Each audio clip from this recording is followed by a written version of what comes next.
Families of the National School District. If you come on up, please, I'll join you.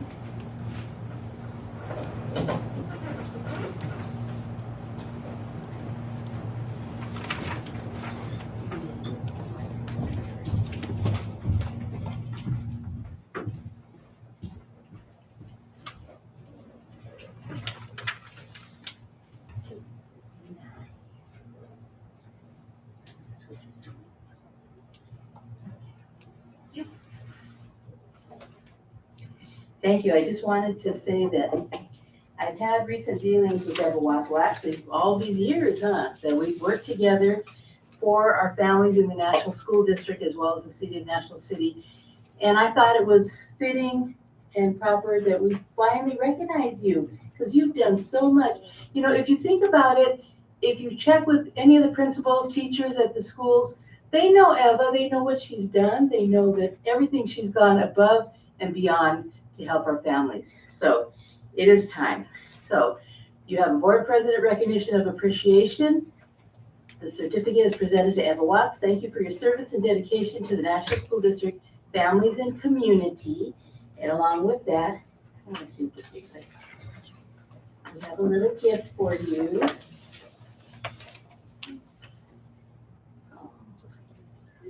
150 years.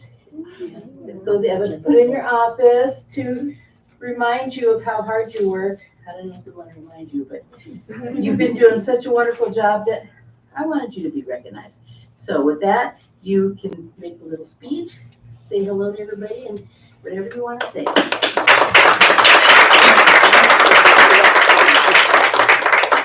Good evening, board members. Thank you for this recognition. In my life, I had 3 jobs. The first one in the Air Force for 14 years, then in the Raleigh Children's Hospital 5 years. And one day I come into the National City Family Resource Center, and I see that job, and I'm thinking, this is for me. I love this job. That's my Eva. And I had 21 years working here, and I'm so happy. Every single day I coming on my job, I thinking this is my first day the job. Because when we start the job, we coming happy and positive. How will be this new job? And this is my goal every single day. Support the children, support the youth, support the community. And also want to say thank you everybody because this job is teamwork. And especially Blanca have 15 years working with me. She's my right side, my support. And together we doing a good continue. Thank you very much. Bravo, Eva.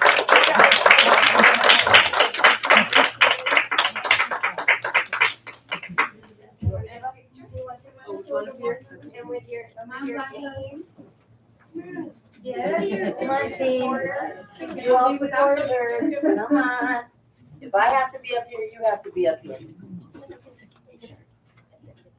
You rock it. And you too. Thank you.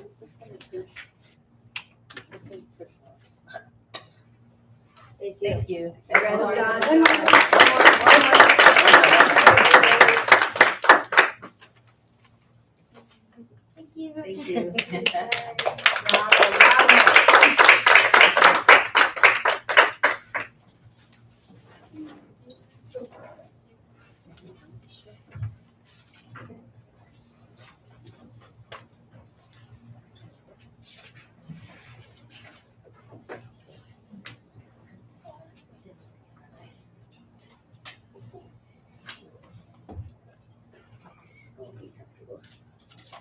Okay, with item 5B, we're going to introduce and welcome new employees.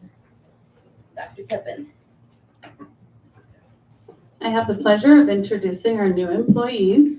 Our first new employee is Cassandra Arballo, Campus Student Supervisor at Palmer Way. If you are here, if you wouldn't mind coming on up. Ms. Arballo has worked for a children's dental office and has experience in retail working at Costco. She holds an EMT certificate from EMSTA College. So welcome, Cassandra.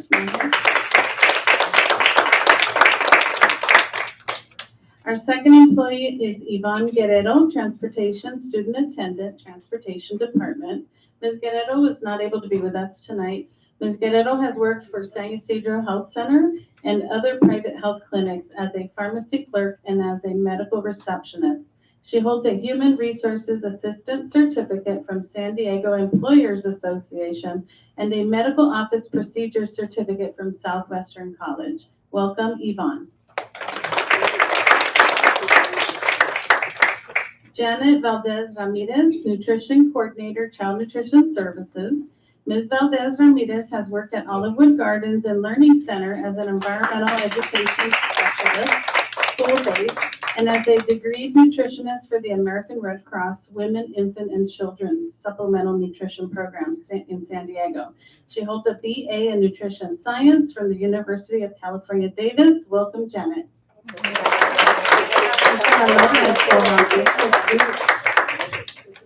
She's an alumni from our district too. Thank you. And one of our own coming home.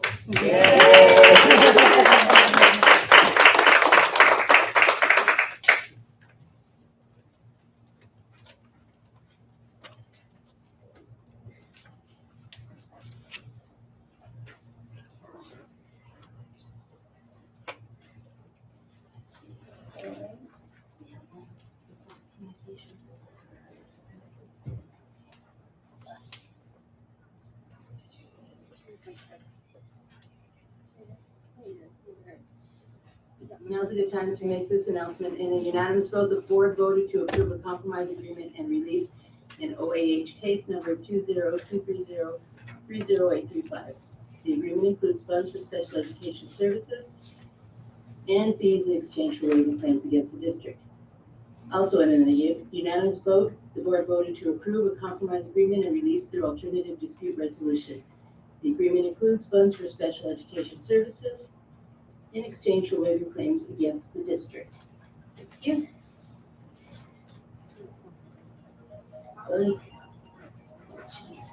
Sorry.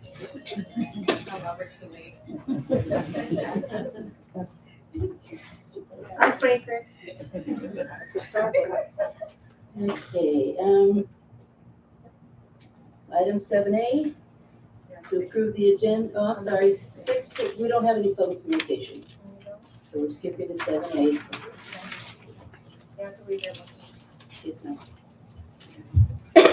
Under 6 of public communications, public communication provides the public with an opportunity to address the board regarding an item on the agenda or other topic. Anyone wishing to address the board shall submit a request for oral communications card. The cards are available near the entrance to the boardroom and are to be submitted to the recording secretary. A member of the public who wishes to address the board on any such matters is limited to 3 minutes for one matter, up to a maximum of 5 minutes for all closed session and open session matters. There shall be a limit of 20 minutes for any matter unless such time limit is waived by the majority vote of the board members. The public may not yield at any time to other speakers. No board action can be taken. And 7A, the agenda, I have a note, we're pulling item 10C. Staff is pulling that for review, so we're taking that one off. And we're going on to 7A to accept the agenda. With that, Approve the agenda with the exception of item 10C. thank you. Well said. I second that motion. Thank you. We have a motion made by Ms. Bettencourt Castaneda, second by Ms. Lizarraga. Please vote.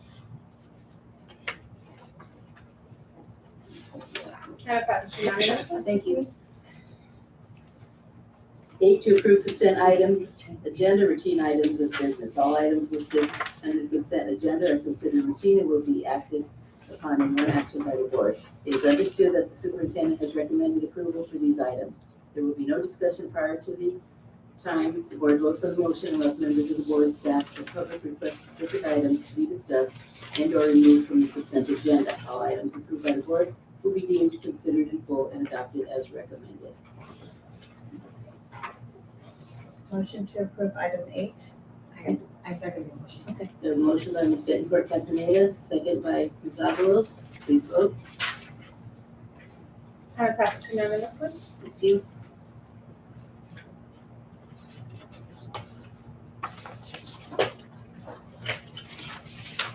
minutes.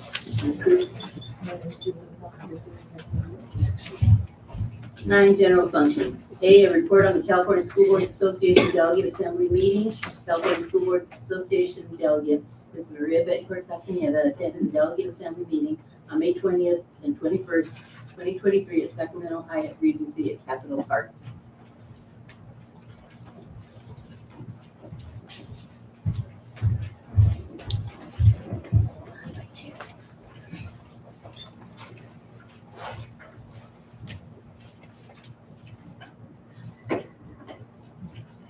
Good evening.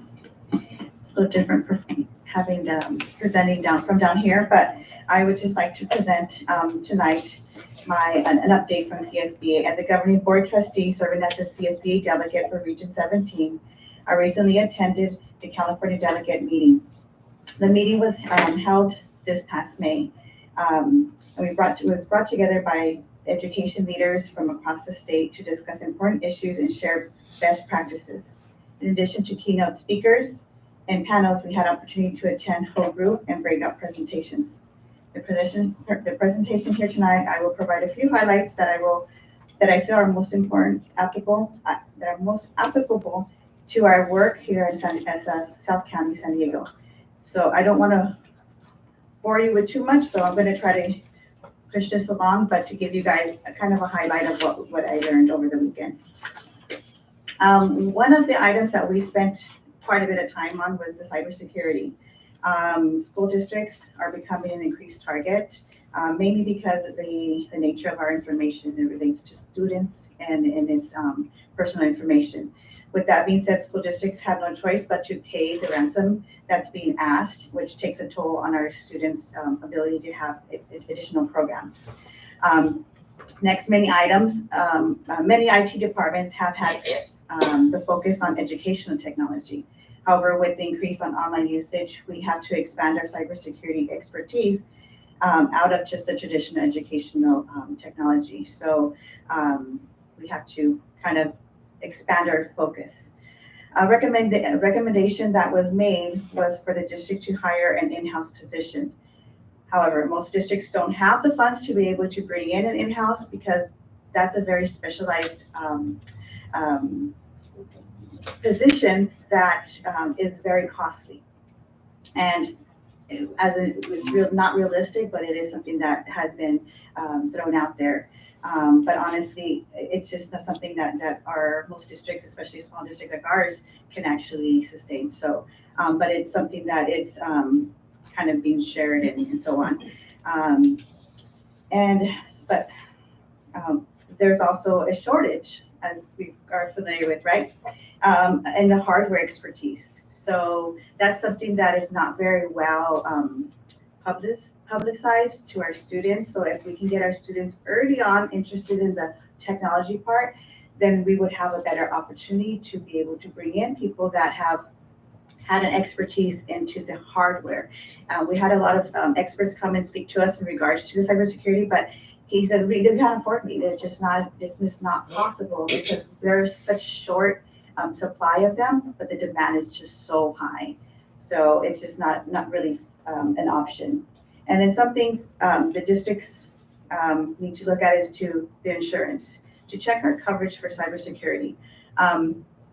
I know we do because I asked the question, but many districts don't know that they have cybersecurity insurance. And that would not necessarily help us in not getting hacked, but at least it'll help pay the cost. And I don't like to say that publicly, but I don't want to make us a target, but it is realistic that we have to make sure that our district is covered. Something also is audits. Audits are important, and there's some locations, some industries will do them for free for companies, districts, and so on. So we just need to take a look at where we can find those free resources to not hit our budget. And one additional thing is the IT department is like a team sport. We have to work together. We have to practice drills. So drills meaning like we practice with earthquakes and fire. We need to do the same thing for our cybersecurity. So it's something that we need to do. We need to look into that. because it will help our district not be so vulnerable. Next, we had a breakout session related to late start. This topic is not necessarily geared towards our district because it's really middle school and high school, but it could affect us in the way that our transportation could have been impacted. But this new law came into effect it was implementation was this year, but it was in 2019 that California legislature passed it. It's SB 328, which mandated the secondary schools push back start times with the hope that it would help address sleep deprivation for students. Although that wasn't something that directly impacted our district, like I said, I just wanted to share a few items that we discussed. So we reviewed the cause and effects of change in the district affected. Overall, there wasn't a lot of positive impact, but here's a few. Parents have to go to work, so therefore they still have to drop off the kids at the same time. So that didn't resolve the not waking up early and so on. They're still at the same time. Some students hanging around the coffee shop, so that was a very common complaint within the districts, that they're getting complaints from the local businesses as opposed to it being more business. It's really more of a problem. Students are still staying up late, not getting adequate sleep. Reason being for that too is students that are involved in sports. They practice later, they get home later, so therefore their homework is done later, and they still are staying up later than what was expected. So it's not been necessarily an entire positive thing, but it's been very difficult to manage that because the sports times, some students wouldn't even attend a class, maybe 1 hour, 45 minutes a week, because they would have Tuesday, Thursday sports. So they may never see a teacher all but 4 times in a month. So it's just been very difficult to try to navigate that. Additional supervision for the schools are also being required because there's too many students on campus, which is bringing a cost to the district, and which was not anticipated. And many districts reported that there was either little or no improvement to tardiness and attendance.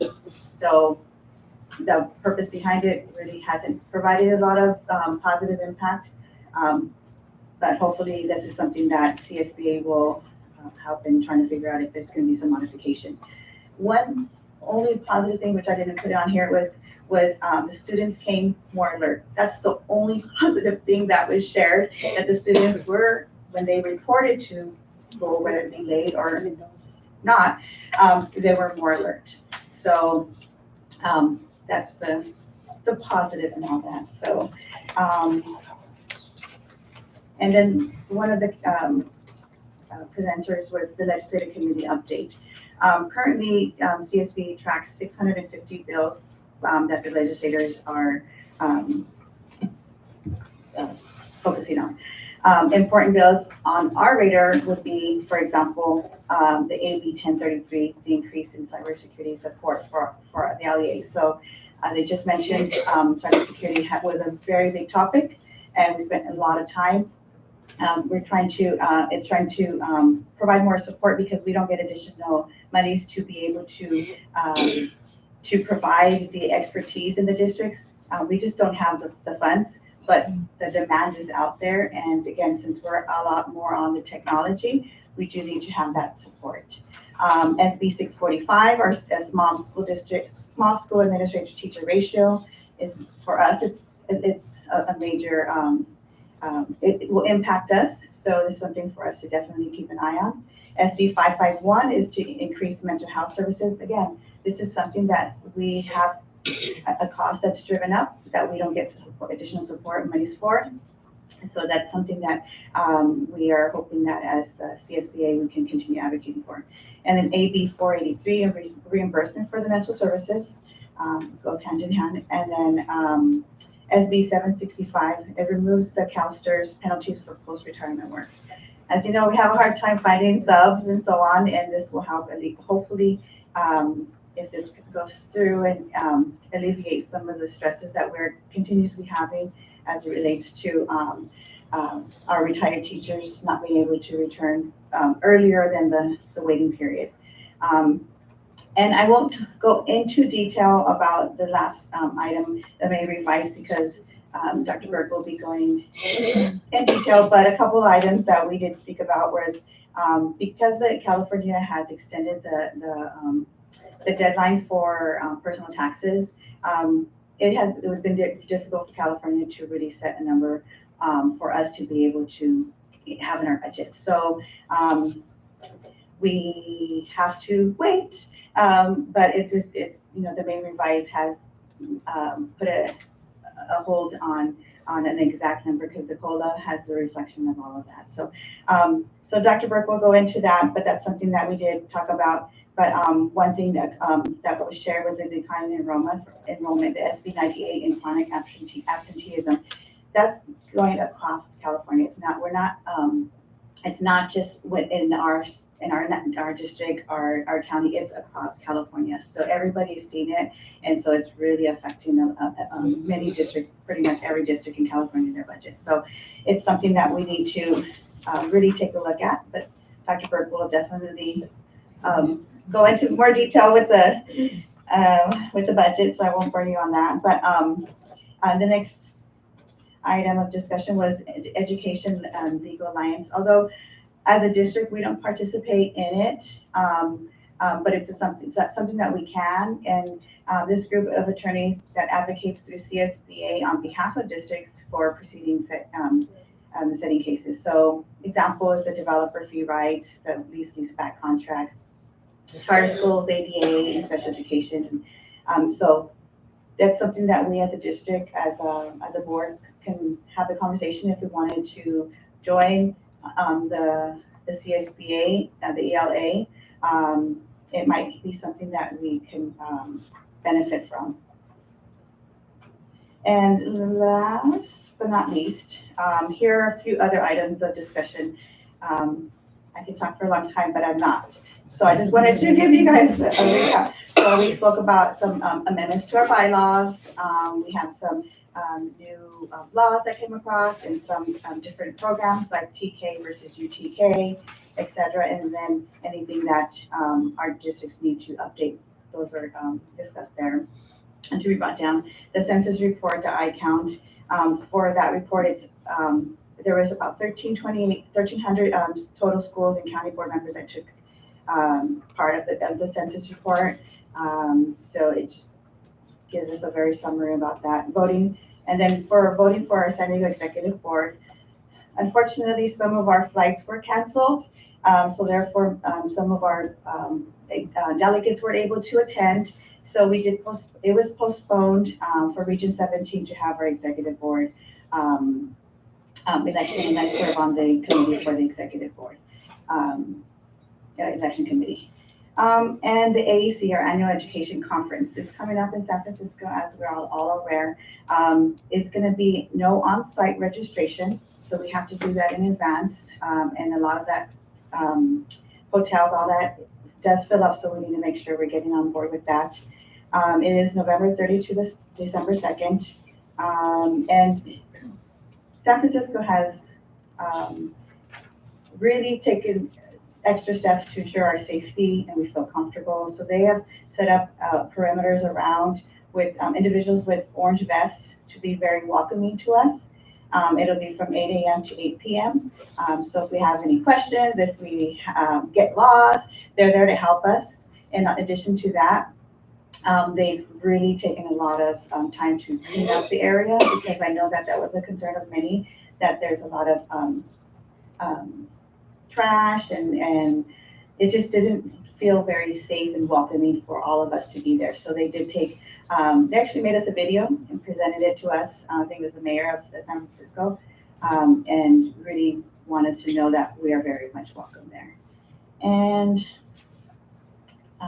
then the delegate platform policy. So the CSBA's leadership response to critical issues on behalf of the school districts and county offices of education in the state. The platform serves as a foundation for these efforts. So anytime we have anything relations to the to our district, we can definitely reach out to them and they would assist with any of that.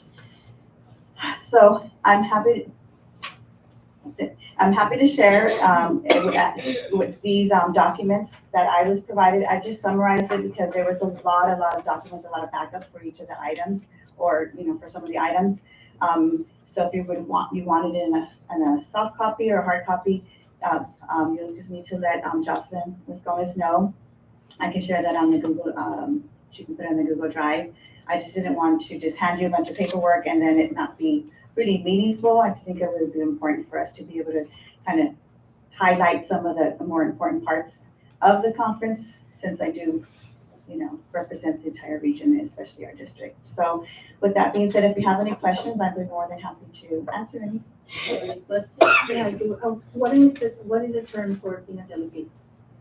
What is the term? The term, like 2 years? It's 2 years. 3 years? 2 years. 2 years, okay.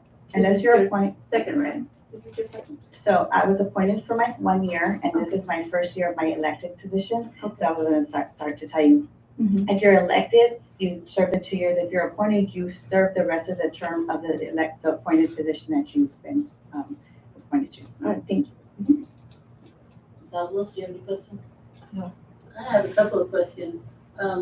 You had talked about considering drills, like other safety drills. What would those drills, the IT drills, look like? I'm trying to wrap my brain around it. It's not happening. So one of the examples they gave was to send like a phishing email to see who would click on the link, and then that would be then reported. It wouldn't take you to anywhere, but it would just be reported as to where that individual did click on the link.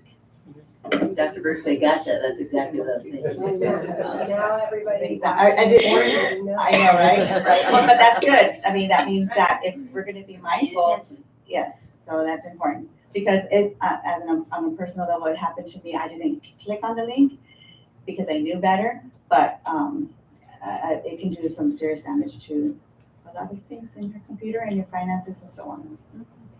Also, let's see, regarding the late start, you're saying that doesn't seem to be how that they had hoped it would be. Are they thinking of going back to the way that things were? Or are they gonna keep trying it and see if anything changes? So this was just an opportunity to give feedback. They did not provide that they are gonna change it because CSB doesn't have the control, but they will take it to the legislators to say, hey, this is the feedback we got, and this is, basically do something with it, because we had so many different breakout rooms. And with a handful, with one hand, I can't even count how many positive things came out of it. Also, you said the students seem to be more alert. That's a good thing. Are they gonna be waiting and see how the test scores turn out and see if that maybe is a deciding factor? So that was one thing that was brought up about the test scores. One district said, oh, we have no improvement in test scores. And another district said, well, how are you measuring it? Because what are you comparing it to? So there's really not a lot of discussion about how the test scores are being taken into consideration. It was more of how it was going to impact, how it has been impacting without, with just the change of time, but they haven't played a part in terms of the test scores. But I'm pretty sure that's going to be something that they're going to look at next, because it's really the beginning of the conversation for this topic. Any other questions? Okay, thank you. Appreciate your input. And, oh, by the way, I'd like to get a copy of your PowerPoint presentation. You want a soft copy? You have the hard copy in front of you? And then, I didn't even look at it. Okay. Yeah, it's in front of you. No, but if you want a soft copy, like I mentioned before, Ms. Gomez can share that, and also all the backup if that's what you like. Thank you. Thank you. Okay.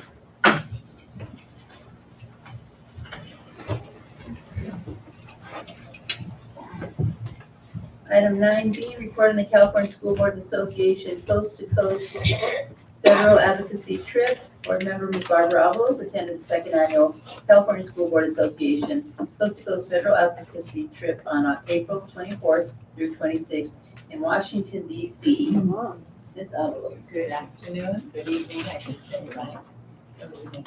I'm not going to go to the broadband and cybersecurity because Mrs. Bedford did a great job. at the first presentation that she did. I did have Ms. Jocelyn do all of these in every session that I went to. And it's probably gonna take a long time if I read every single page. So the one that I took was the mental health. Actually, I took all of them. The good thing about it there at the Coast to Coast was the fact that we didn't have to go from room to room. If we picked mental health and they finished the session on that, and the next person came in and did the broadband security. And then when that was done, the other person came in. So they kind of rotated, so we didn't have to move from room to room or session to session. We stayed in that one room, which I thought was great, you know, but this is the second time they've had it Coast to Coast. I was really glad that I had the opportunity to be able to go, being back on board. The mental health the mental health of students is important to their ability to learn and lead productive lives. With the increase in the number of students experiencing learning, behavior, and emotional issues, schools are being asked to provide more services to students. The pandemic laid bare the need for increased behavioral health services for students and school employees. Both the state and the federal governments are placing a greater focus on the behavioral health programs for students. Schools are essentially to addressing the social, emotional, and behavioral health needs of children. Schools are where the children are. Schools are not health agencies and have different staffing and program requirements. Schools need greater access to both health and behavioral health programs and funding the resources to accompany these programs. The American Rescue Plan provided more than funding to support student mental health needs. The Bipartisan Safer Communities Act provided $1 million over 5 years to address the youth behavioral health, including staffing. Schools need substantial funding to start and continue with both health and behavioral health programs. Maintenance of effort requirements often preclude schools from participating in programs due to the lack of substantially federal funding. Ongoing funding is essential and ensure programs can fully address the needs to students. Medicaid funding claiming process needs to be clarified and simplified. Often claiming processes are built for health entitles to claim funding, not education titles. Another thing that we had was issues of the 10 things to know. You want to speak? You can't hear me? I can hear you. They can hear me. I don't need anybody to holler. I think it's for the YouTube, for the recorded, yes. Oh, So that they can hear it, I have a loud yes. voice. Okay. Ed issues in 2023, 10 things to know. Staffing shortage of teachers, which we do have a problem with that. Teacher job satisfaction remains low. No sign of a mass exodus through some states saw uptick in turnover during the pandemic. Enrollment in teacher programs beginning to rebound. CA's terrible data. Easier funds and learning recovery. Districts generally have until September 2024 to commit all of their federal COVID relief funds. In a recent EdWeek Research Center poll, a majority of leaders said their district had spent at least 75% of the aid.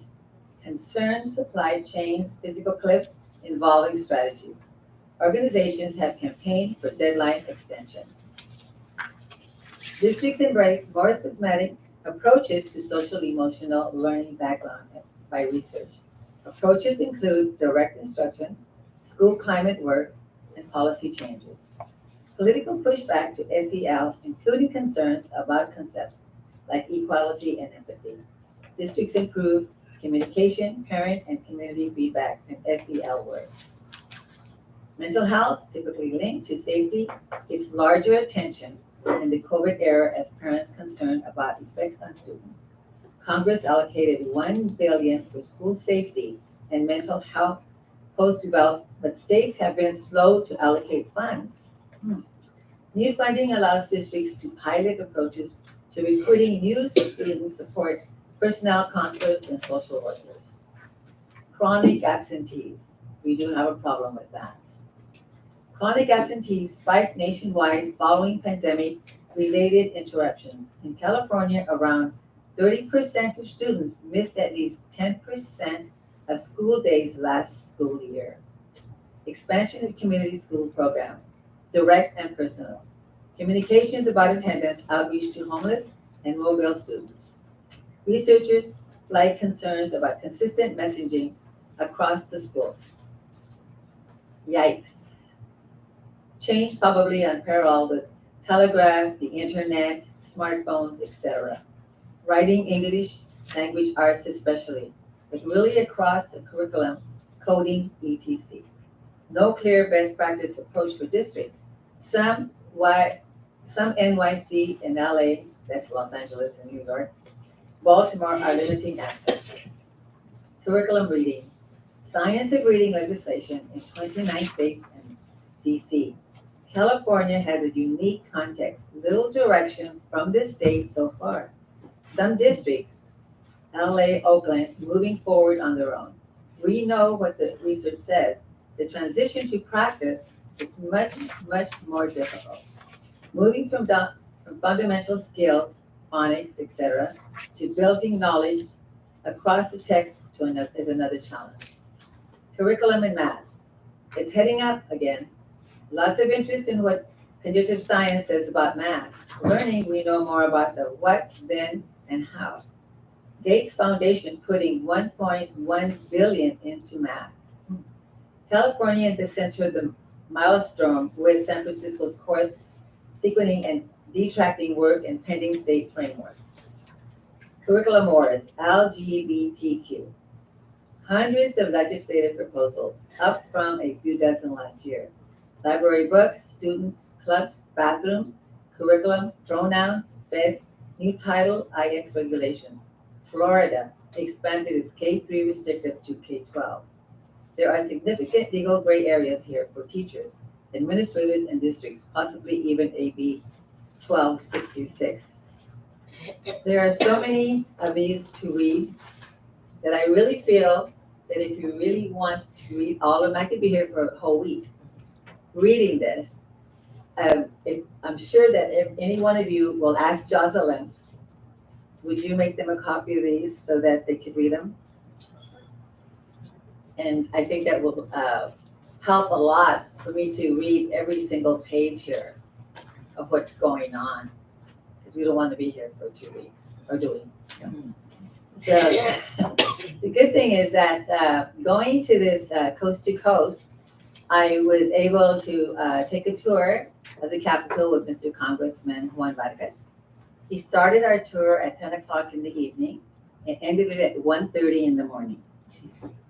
He went from room to room. We learned a lot. He wasn't even tired. He didn't even look tired. He was fun and he explained everything to us, took a lot of pictures with us.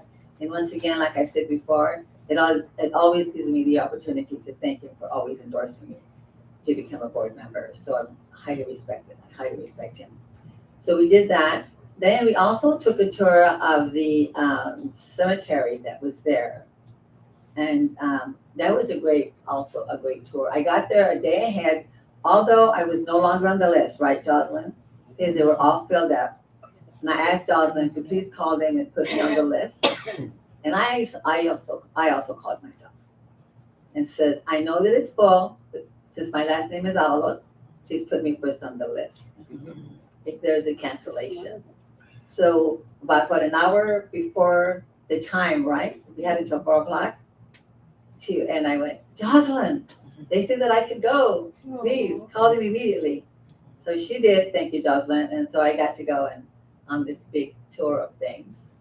Another one of my highlights, which I was letting the board know, is that I got an invitation from the President Biden and his wife because the President of Tokyo was being there, and I was able to see the presentation. And they wrote it to me in my email, and I was real happy about that. There was only 4 or 5 of us that actually got the invitation. I always say it's not what you know, it's who you know. Anyway, I did get to go to see that. And another one of my highlights was that I got to speak to Mrs. Nancy Pelosi and take a picture with her and let her know that I was from the National City School District and how many children we had here and how proud I was of being a member of the school board. So that was really nice. And like I said, there's a lot to read here. I'd like to read it all. Maybe we can have a different meeting, or Jonathan would be more than glad to copy all these for you and take your time and read it. Do you have any questions? Please give me a call and I'll certainly answer all the questions that you have. Thank you so much. Thank you. Any questions? I do like, did you guys have an opportunity to meet individually with our legislators, whether it be local legislators or anyone outside of our local area? Yes, we did. We met with our legislators. They were there. We went to their rooms and we spoke to them. And we were able to ask them questions on what were they going to be doing for us, and as far as funding and mental health issues. And they answered us there. They did. What were the items of topics that were shared with our local ones? What was the questions that we had? So for example, for our district, what did you advocate for so that way? Well, basically we were all speaking about declining in enrollment. How are we going to make that possible? How are we going to let the children know that they should be coming back to school? But I know that COVID had a lot to do with that, as far as declining in enrollment and moving to other districts. And not only that, but remember something, that this is a Navy town. And a lot of the Navy people are retired and they're leaving. Yeah. And so we can't always blame COVID for everything, because COVID's gone already. I mean, COVID is still around, but it's the parents that have decided either to move away or go to another school. Any other questions? I had a question about, you had mentioned that Boston and New York City are limiting access to the internet for their students. Is there going to be any follow-up? Because I'd sure like to hear how that goes. I know here in the school district, I think we've had, I don't want to say, we're limiting some things, but we need our kids to be paying attention in class, and especially at the secondary level when they all have cell phones and they're texting each other during class, and it's a little bit out of control. So will there be any follow-up? Have they said anything about that? I will certainly look into it, what the follow-up, but I think that we do have our children that are just too addicted to technology. And the sad part is that I've seen it many times where the parents are doing something and the kids are not even doing their homework on the computers. They're looking at other things. So, either we have to go back to basics, where they have to come to school to learn and read and write and arithmetic the way we did before. Because if you go into the computer and you misspell a word, it's there for you. You don't even have to sound it out. It's already there. It has a little red light, little red line. You press it and the word comes out. So, we have to go back to basics one of these days, teaching our children. To piggyback on that, when it says about limiting the technology, is that for the school sites or is that for home use? For home use. Because we are, we pushed it so much because during COVID that our kids have become very dependent on those, but it's still very useful. So I'm wondering if we can get some follow-up to see what exactly, how they're going to be rolling that out and how successful they are. Because we provide them tablets and iPads to go home with them to do their work. And honestly, I've been told, and I won't say who, but when my son's penmanship wasn't great, and I said, "Oh my goodness, your penmanship is horrible." The teacher said, "Don't worry, everything's in the computer. You have to have this penmanship." So, and then now we're going to take it away from them. So we got to bring back third grade person. I think that's a good idea myself. So if that could be something you can follow up on. Absolutely, of course. Thank you. Any other questions? Okay, we'll move on to item 10A, Educational Services, to conduct a public hearing for the annual local control accountability plan for the 2023-2024 school year. The LCAP regulations require that each district's LCAP public hearing be held in advance and at a separate meeting from its adoption. So, we'll now conduct a public hearing.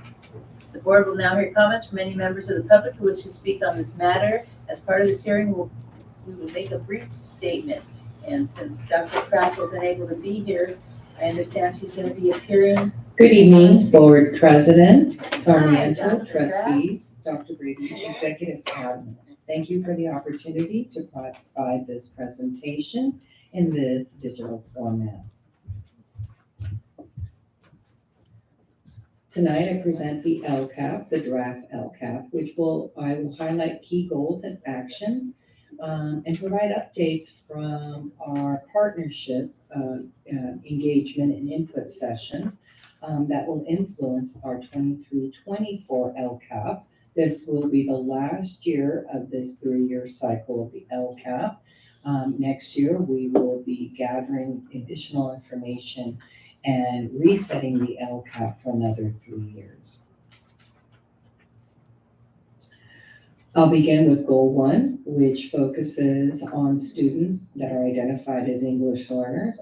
This goal is important because 53.1% of our student population identify as English learners, and we want to make sure that we are targeting and aligning resources specific to the needs of English learners.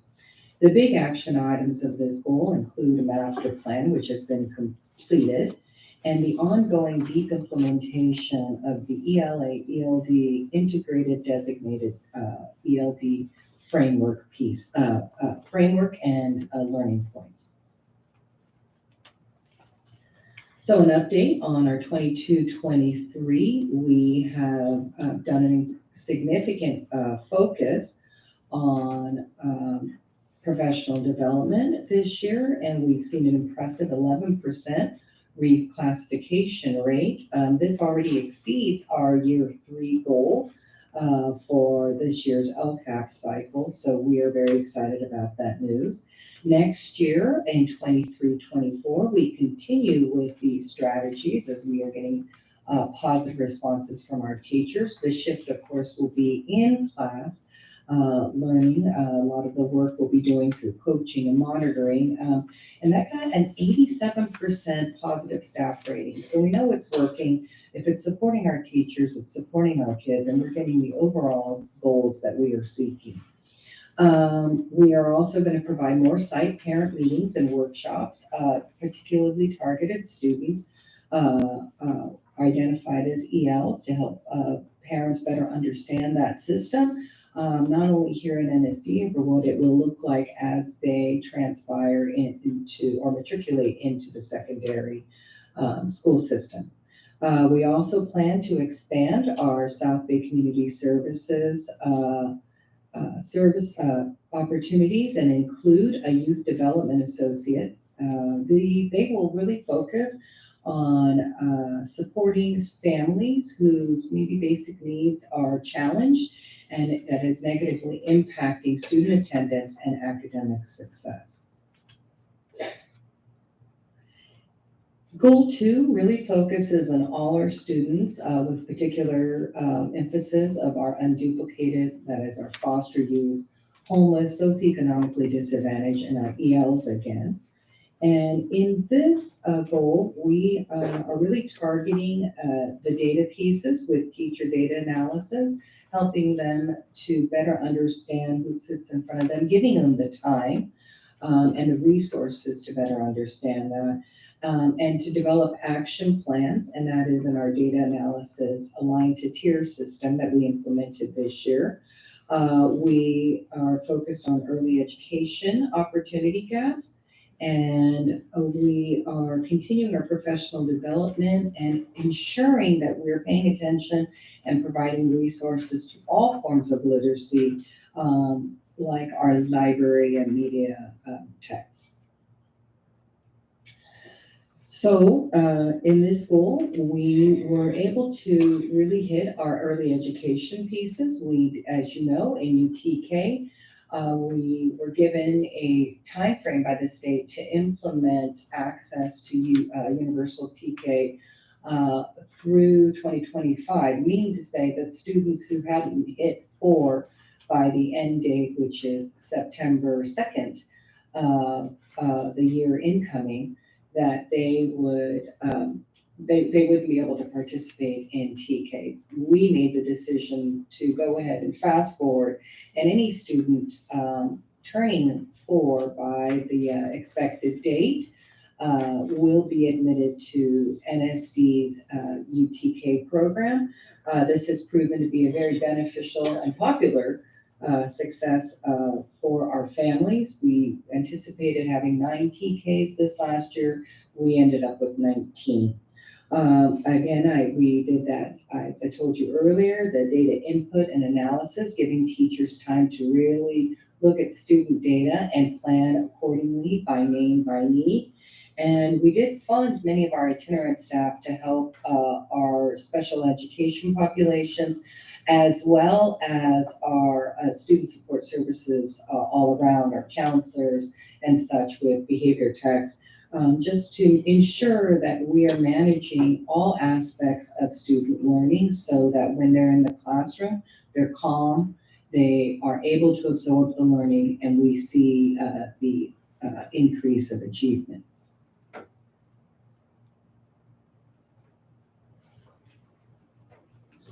Sorry about that.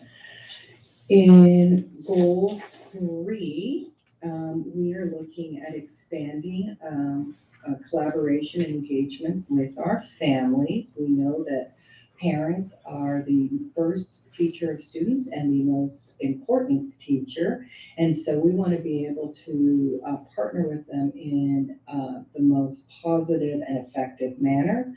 And so we really are focusing on those partnerships and providing early access for our families.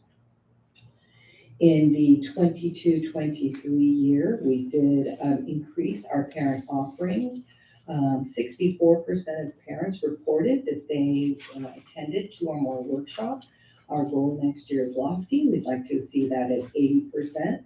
And we are also going to expand the offerings of the workshops to really focus on transition to secondary and the long term in terms of college and career. It's never too early to start. So we'll be looking at providing AVID, A through G, CTC components with our feeder secondary schools. Another thing that we are looking at expanding are our site evening activities. We did hear from our parent partnerships that that would be a benefit, especially for our working parents. In goal 4, we are focused on providing a multi-tiered framework of support that is really integrated, including not just academics, but the social emotional learning, because we know that if a student is not in a position to learn due to emotional or behavioral challenges or aspects that are happening at home, that no matter how amazing our teachers are, which they are, it will be difficult for that student to learn at their maximum component. So we want to make sure we can find ways to intervene very early so that those don't become issues. So we really are focusing on a culture of social emotional wellness and that expansion of safety and support. We've met most of those in the 22-23 school year, but we are going to put a very focused, concentrated effort in 23-24 for this particular goal. We know that a decrease in behavior issues or emotional distress will ultimately yield those academic gains. So we'll be bringing in our behavior support specialists, partnerships to help. We're going to be providing mindfulness strategies, techniques and strategies that teachers and staff can use immediately to help de-escalate and or prevent behaviors or social emotional components by having those like break times and calming times. We're also going to be providing substitute release time aligned to our MTSS cycles, which will help teachers see if there are trend patterns that are happening across grade levels or sites so that we can better provide supports. The focus will be on that social, emotional, and the behavior aspects so that teachers can teach and in the classroom and we can minimize disruptions. We're looking at increasing our partnership with NCPD by having an additional SRO officer. We will be increasing our training with our new full-time instructional assistants who are providing direct support to students, as well as our teachers on de-escalation strategies, language to use when speaking with students, and then, of course, bringing in our new MTSS site coordinators to really fortify, implement, and support our PBIS work, to expand it, to ensure that we are reaching all kids' needs, not just those that are, have hit the challenge point, but more of an approach of preventing that by having it available at a very low level, our tier 1 level. And then we have this year funded our district resource teachers, one for early ed and one for K6. And that's the focus is really providing those student support supplemental services for our school sites. Goal 5 focuses on looking at to grow capacity for our technology and devices and basically our data literacy in terms of a technology literacy. So what we have been focusing on is making sure that we've been providing equitable access to that digital world, because we know that digital divide does exist, and is generally associated with socioeconomic levels. And so this goal aims to eradicate that. And this year we spent a lot of time on our software and connectivity resources, a continuation from the work we did during the pandemic. In 23-24, we will really look at ensuring that everything that we've invested in this goal continues by developing a technology refresh plan and a system to maintain that effective instruction as new software gets updated. We all know that software has a short shelf life compared to other things. So we want to make sure that we have systems of supports that when we bring the most effective, innovative programs to our students, that our staff are comfortable and prepared and have a means by which to practice and learn it themselves. Our next goal is goal 6, and it focuses on promoting student engagement through the supplemental services of upgraded facilities, low class size, transportation, and of course, always employee support and training. And what we know why this goal exists is that we know that providing learning environments that are welcome, resourceful, are aligned to increase student achievement. So our focus has been maintenance, transportation, and increasing school-based programs. We really have targeted classroom structures and school-based programs this last year. And in 23-24, we continue that focus. We have increased funds to provide additional transportation buses so that we can make sure that those who need it are able to get to school, and that we have spent a lot of time in our facilities. A shout out to Mr. Castillo for doing an amazing job. We have begun an intramural sports system within our school district. And so we have converted our soccer fields and are converting them to meet U12 requirements. The same with our basketball courts. In addition, we've integrated SEL components in our facilities. If you've had the opportunity to look, there will be the musical places. We have calming gardens. And then, of course, we have our science in the outdoors using our facilities, watching science in action through our school gardens and our school garden programming.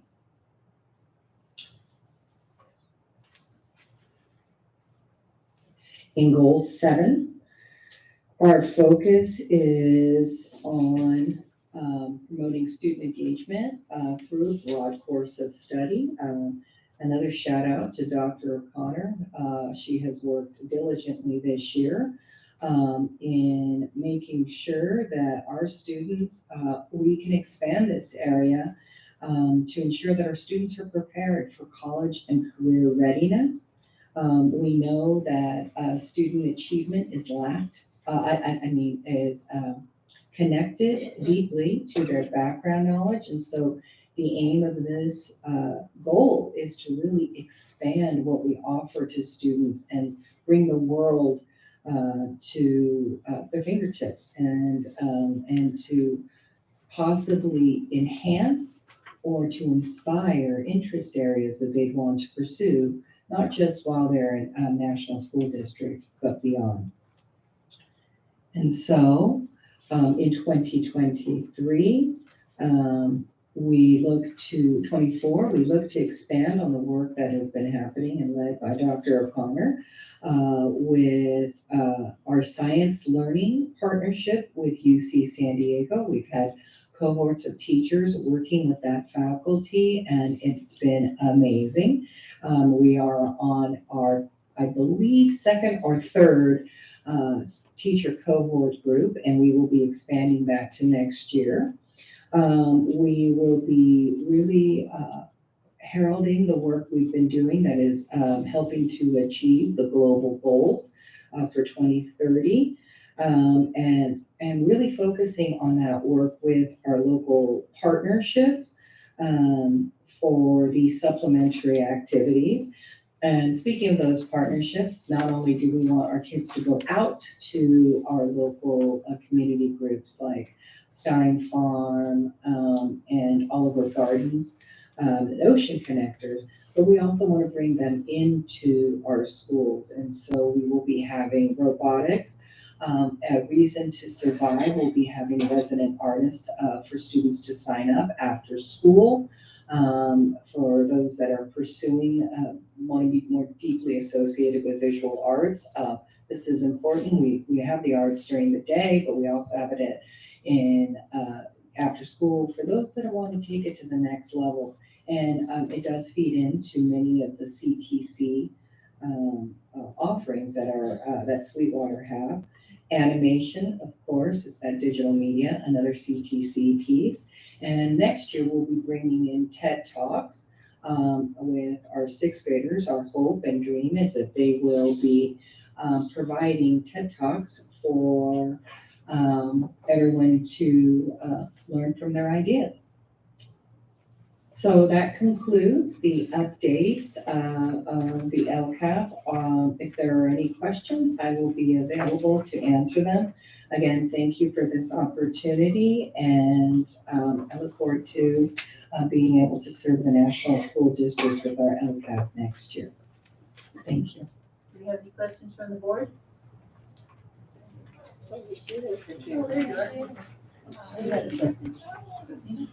Yeah, I have several comments and highlights for that one. Thank you for doing this presentation, Dr. Kraft. I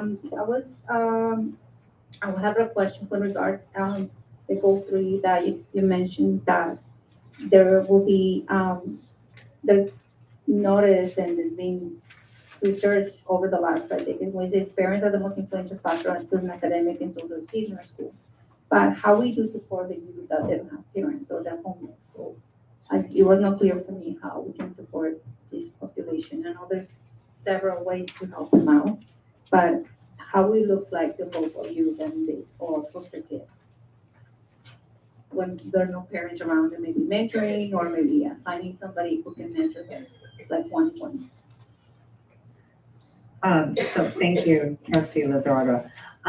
So when it comes to foster youth, it's a partnership between us and other agencies that are basically all serving the students. They generally are placed in and they work closely with the school district to ensure that they are having access to transportation. The parent piece, that is, if the parents are out of the picture because the students are there, are being addressed by other agencies. And generally, there's some sort of setup with either reunification or visits. And still, as long as we follow whatever the courts say, they do retain educational rights. So we do, work to make sure that we're communicating with those families, even as they're in transition. And definitely always with the foster families. And generally there's a case manager associated, and they talk directly with our district, generally through student services. Thank you. And another observation that I have in goal 3, the provide on-site living activities. What is going to be the need or the reflection of what is the needed for an on-site living activity, for example? Can you expand more a little bit about that? So during our educational partnership meetings, we did hear from parents that sometimes it was challenging. They'd have to take off work if they wanted to participate. So we wanted to bring more academic based opportunities in the evenings for parents, like literacy night, family night, meetings for parents who are interested, maybe upper grade parents, when this is one of the big areas I'm looking at, so that they understand what are resources and offerings in the secondary pathway when they exit NSD, to support them, to support their families and their kids to go through it. Such things as how do you get signed up for Abbott? How do you get referred to that? What are CTC pathways? What are ways that we can make that, start that, interest in elementary? But in middle schools, they actually have feeder, they call them CROG programs, like CLOG, I don't remember, the CLEO programs, where they prep them for that. And so, a student may be interested in that, leaves high school and can get a job right away. And, and it seems early to start, but those programs you can take advantage of immediately. So we're looking at those types of things. And then just overall, kind of showing off, what the kids are doing. We did get a lot of positive feedback when the parents went and watched the animation festival. They were absolutely thrilled that, they got to see that side of their student and in that environment. So we look to grow those things. And of course, our typical literacy and math and helping that will include. Yeah, thank you. Thank you. I was excited to see when I see that part, I say maybe more activities for mentoring or homework support, something there. Yes. Spanish support class, maybe for the parents at the dual language school that we have or other schools. So that will lead to my other question. So the schools can be catering those needs based on you and bring it up to you, or it's really gonna be in general for everybody? So The schools they'll have be, different needs though. right. Mhm. So we'll probably have everyone needs to know what happens when they go into Sweetwater. So there'll be the generic ones. And then the schools do get funding through their school budget to do those nuanced pieces, exactly what you said. The district will provide kind of the more generic ones that we know everyone's going to need, just kind of like how we did parent registration. That was a district initiative. We did bring it to the sites, but it's something that everyone needs. The sites do put that in their SPSA. You guys will be seeing those SPSAs again in a couple of weeks, where they do allocate funding for family engagement. In addition, they get Title I money to do those parent engagements, and they work with their leadership teams to decide on what that looks like. And the principals have reviewed the LCAP, and they know that was one of the emphasis with that came out of our parent engagement teams. Sure, thank you. Well, that I'm glad that we have another consideration for that second SRO, which is pretty cool. And we're also concentrating in-person virtual visuals on the school. It will be some very helpful for that one. The other one, we spoke about cybersecurity drills on goal 5. So hopefully we can get something going on there. And on TikTok, we say, what is a cybersecurity drill looks like? So we brought it up in a prior presenter. So hopefully we can have that going on too, because it's super important to know what is expected and what to do in case of a threat. So in regards to goal 6, it's going to be my last comment about this. And for goal 6 to promote that, and we have very good highlights for last year, and I think we're on the right path to do, create our physical playgrounds and sensory rooms. Because not all the schools have the sensory room habilitated, and they have the room and space, but what's gonna be the support and what the schools can be requesting in regards to this part? Because I know it's a need, and I've been in some of them that they have it already habilitated, working on, but some of the schools, they have it, but then not to reinforce it with the kids, so I would like to see a little bit more about that in the future. Probably it's on the radar. Ask it because I don't know. So that's what is something that I can consider and bring that up. And that's all for me now. Thank you so much. Thank you, thank you. Any other questions? Adriana Castaneda? Yes, talking about cybersecurity, and some programs that we're considering, bringing into our school district. Computer science, is that something that, I see the robotics, but are we gonna talk about computer science? And then the pathway to that, because as I mentioned in my presentation, I'm not sure if you were able to listen in, but I did. we do need, again, a focus on the hardware part of it. But technically speaking, computer science is something that's really, really, in demand and need. And if we Yes. encourage our students, I understand some may think it's too early on, but, having had children go through the computer science program, at our feeder program, if they would have been exposed to it earlier on, then it's kind of where they have more of they felt more confident to be able to be in those programs, because they really had a hard time even filling those classes because it was very intimidating. But if we teach these kids earlier on that it's not as intimidating as just the description of the classes, then they're going to be more likely to take these classes. So, but computer science, like I said, is something that's very, very, very in high demand. Yes, yes, actually, there was an article that came out, and it is one of, I think, 2 or 3 job markets where they start with 6 figures, so it is in very high demand. And my goal, Trustee Castaneda, Betancourt Castaneda, is to produce students that will force our middle school people to be mad at me because they're gonna have to revamp their programs because our kids are gonna be so far ahead. So we are actually starting next year through our STEM program. It is the Lego robotics, but within that is embedded an applied computer science. It's embedded within it. But in addition to the second part during that time, we are actually providing computer science instruction based on the computer science standards in the programs called SkillStruck, and kids will start learning the basics from TK all the way up to 6th grade. So they'll have lots of exposure, and each year there'll be targeted progression in terms of those technical skills that'll be very applicable. And not only, if they choose, but it's also one of those fields that applies to every field. So if you look at CTC pathways, there is definitely, you can't get away from, the technology aspect of it because it's just the nature of business these days. So I'm in agreement. And so we started pursuing that, and it's very much attached to two really important work sectors in San Diego. Any further questions? Thank you, Dr. Craft, for your presentation. Thank you so much. Thank you, feel better. And I Oh, have 2 thank you. requests Appreciate for it. oral communications. Mona Rabada. Hello.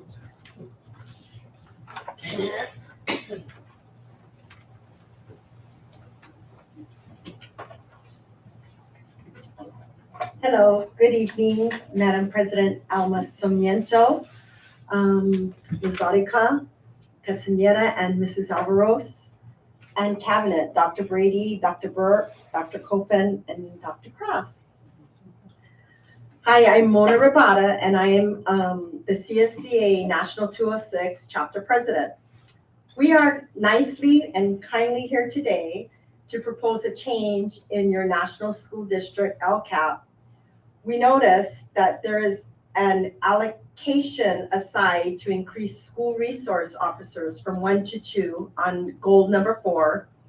Instead, we would like to recommend National School District to invest in our current campus student supervisors so that they may provide full day coverage for each school site by having more eyes and more boots on the ground.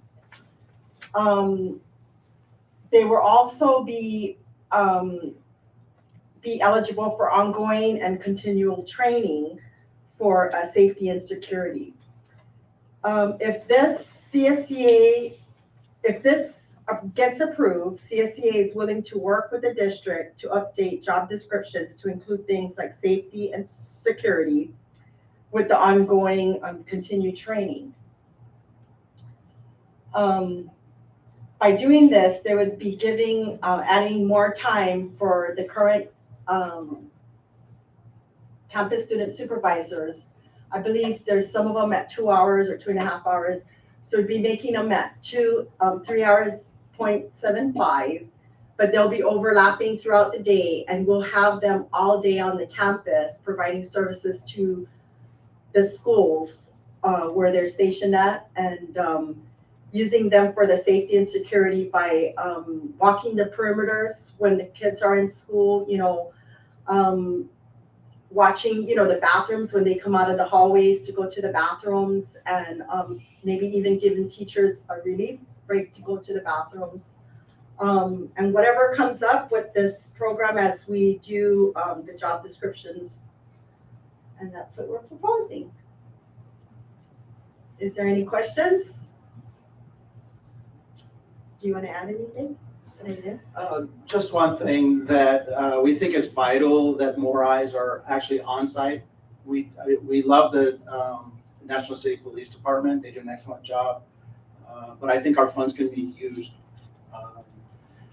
better by having more people on every site rather than one that has to cover 5 sites, or 2 that covers 10, however we want to look at it. But that's our proposal. I think you're right, the children do have to be protected one way or the other. There's so many other things that are going on in this whole world that is scary. And if we do have more people on the campus, whether it's our regular people like ourselves, but they're on the lookout. It's a good idea.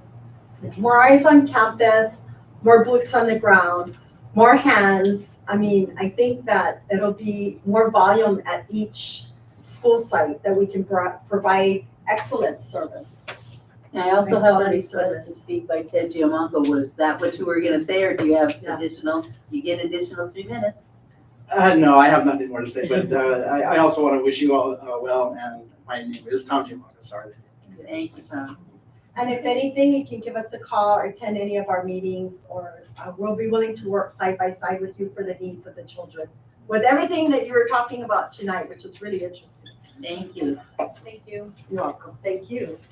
And with that, we'll move on to item B, to approve CT 4066, San Diego County Superintendent of Schools Improving Chronic Absence Network, the ICANN. Do we have to close the public hearing? I'm sorry, maybe we should close the public hearing first. Everyone's had their say. Thank you. And moving on, this approval of item B is to allow Lincoln Acres and Kimball to participate in the Improving Chronic Absence Network, ICANN, to develop and implement a plan to address chronic absenteeism.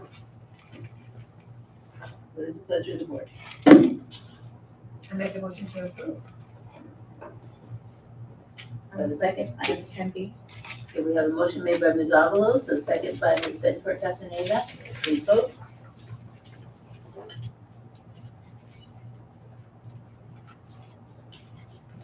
Passes unanimously. Thank you. Item C, to approve CT 4069 with Elizabeth Papas. Oh, I'm sorry, we pulled that one, didn't we? Okay. That's it. Item D, to approve purchase of the Smarty Ants program. Approval of this item will allow preschool through 2nd grade students to use the Smarty Ants software program to support reading foundational skills. Do I have a motion? Motion to approve. I second the motion. Thank you. Said by, a motion made by Ms. Benton Castaneda, second by Ms. Avalos. Please vote. Item passes unanimously. Thank you. Item 11A, to conduct public hearing regarding the initial proposal from the California Employees Association, and it's chapter 206, same thing. Okay.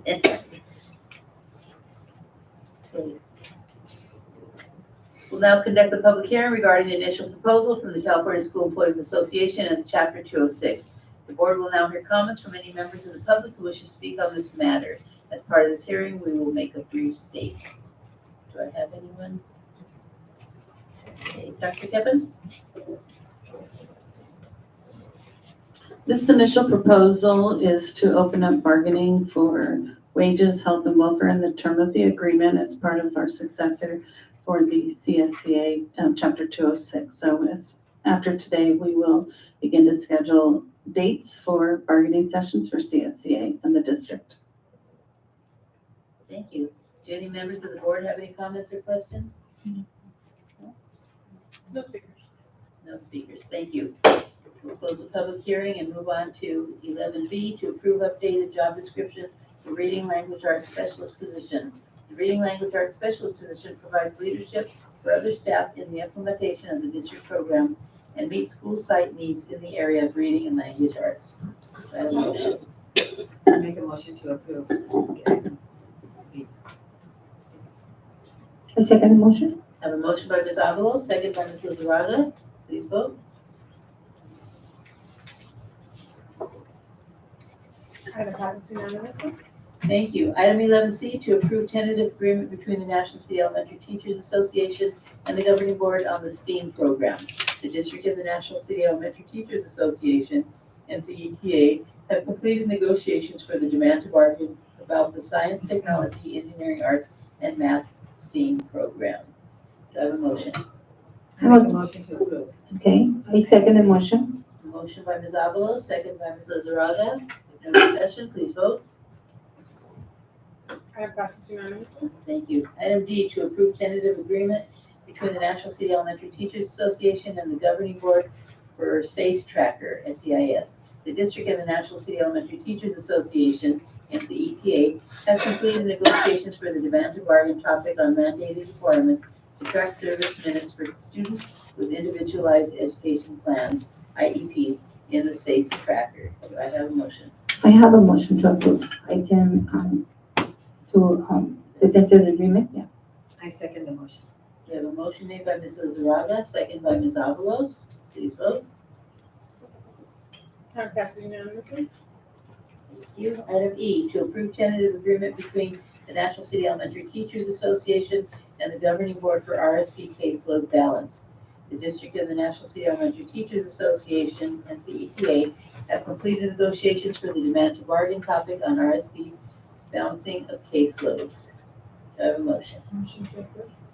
I second the motion. I have a motion by Ms. Bettencourt Castaneda, second by Ms. Avalos. Please vote. Item passes unanimously. Item F, to approve CT 4075 University of Oregon Clinical Field Placement Affiliation Agreement. Approval of this item will allow students at the University of Oregon to field placements at training sites in National School District. Is that a motion? Motion to approve. I second the motion. A motion by Ms. Bettencourt Castaneda, second by Ms. Avalos. Please vote. Item passes unanimously. Thank you. Item 12A, to conduct a public hearing of the proposed budget for the 2023-2024 school year, Exhibit C. The Education Code Section 42103 requires the governing board of each school district to hold a public hearing on the final budget. The governing board is scheduled to adopt the budget at the June 28, 2023 board meeting. Opening the public hearing.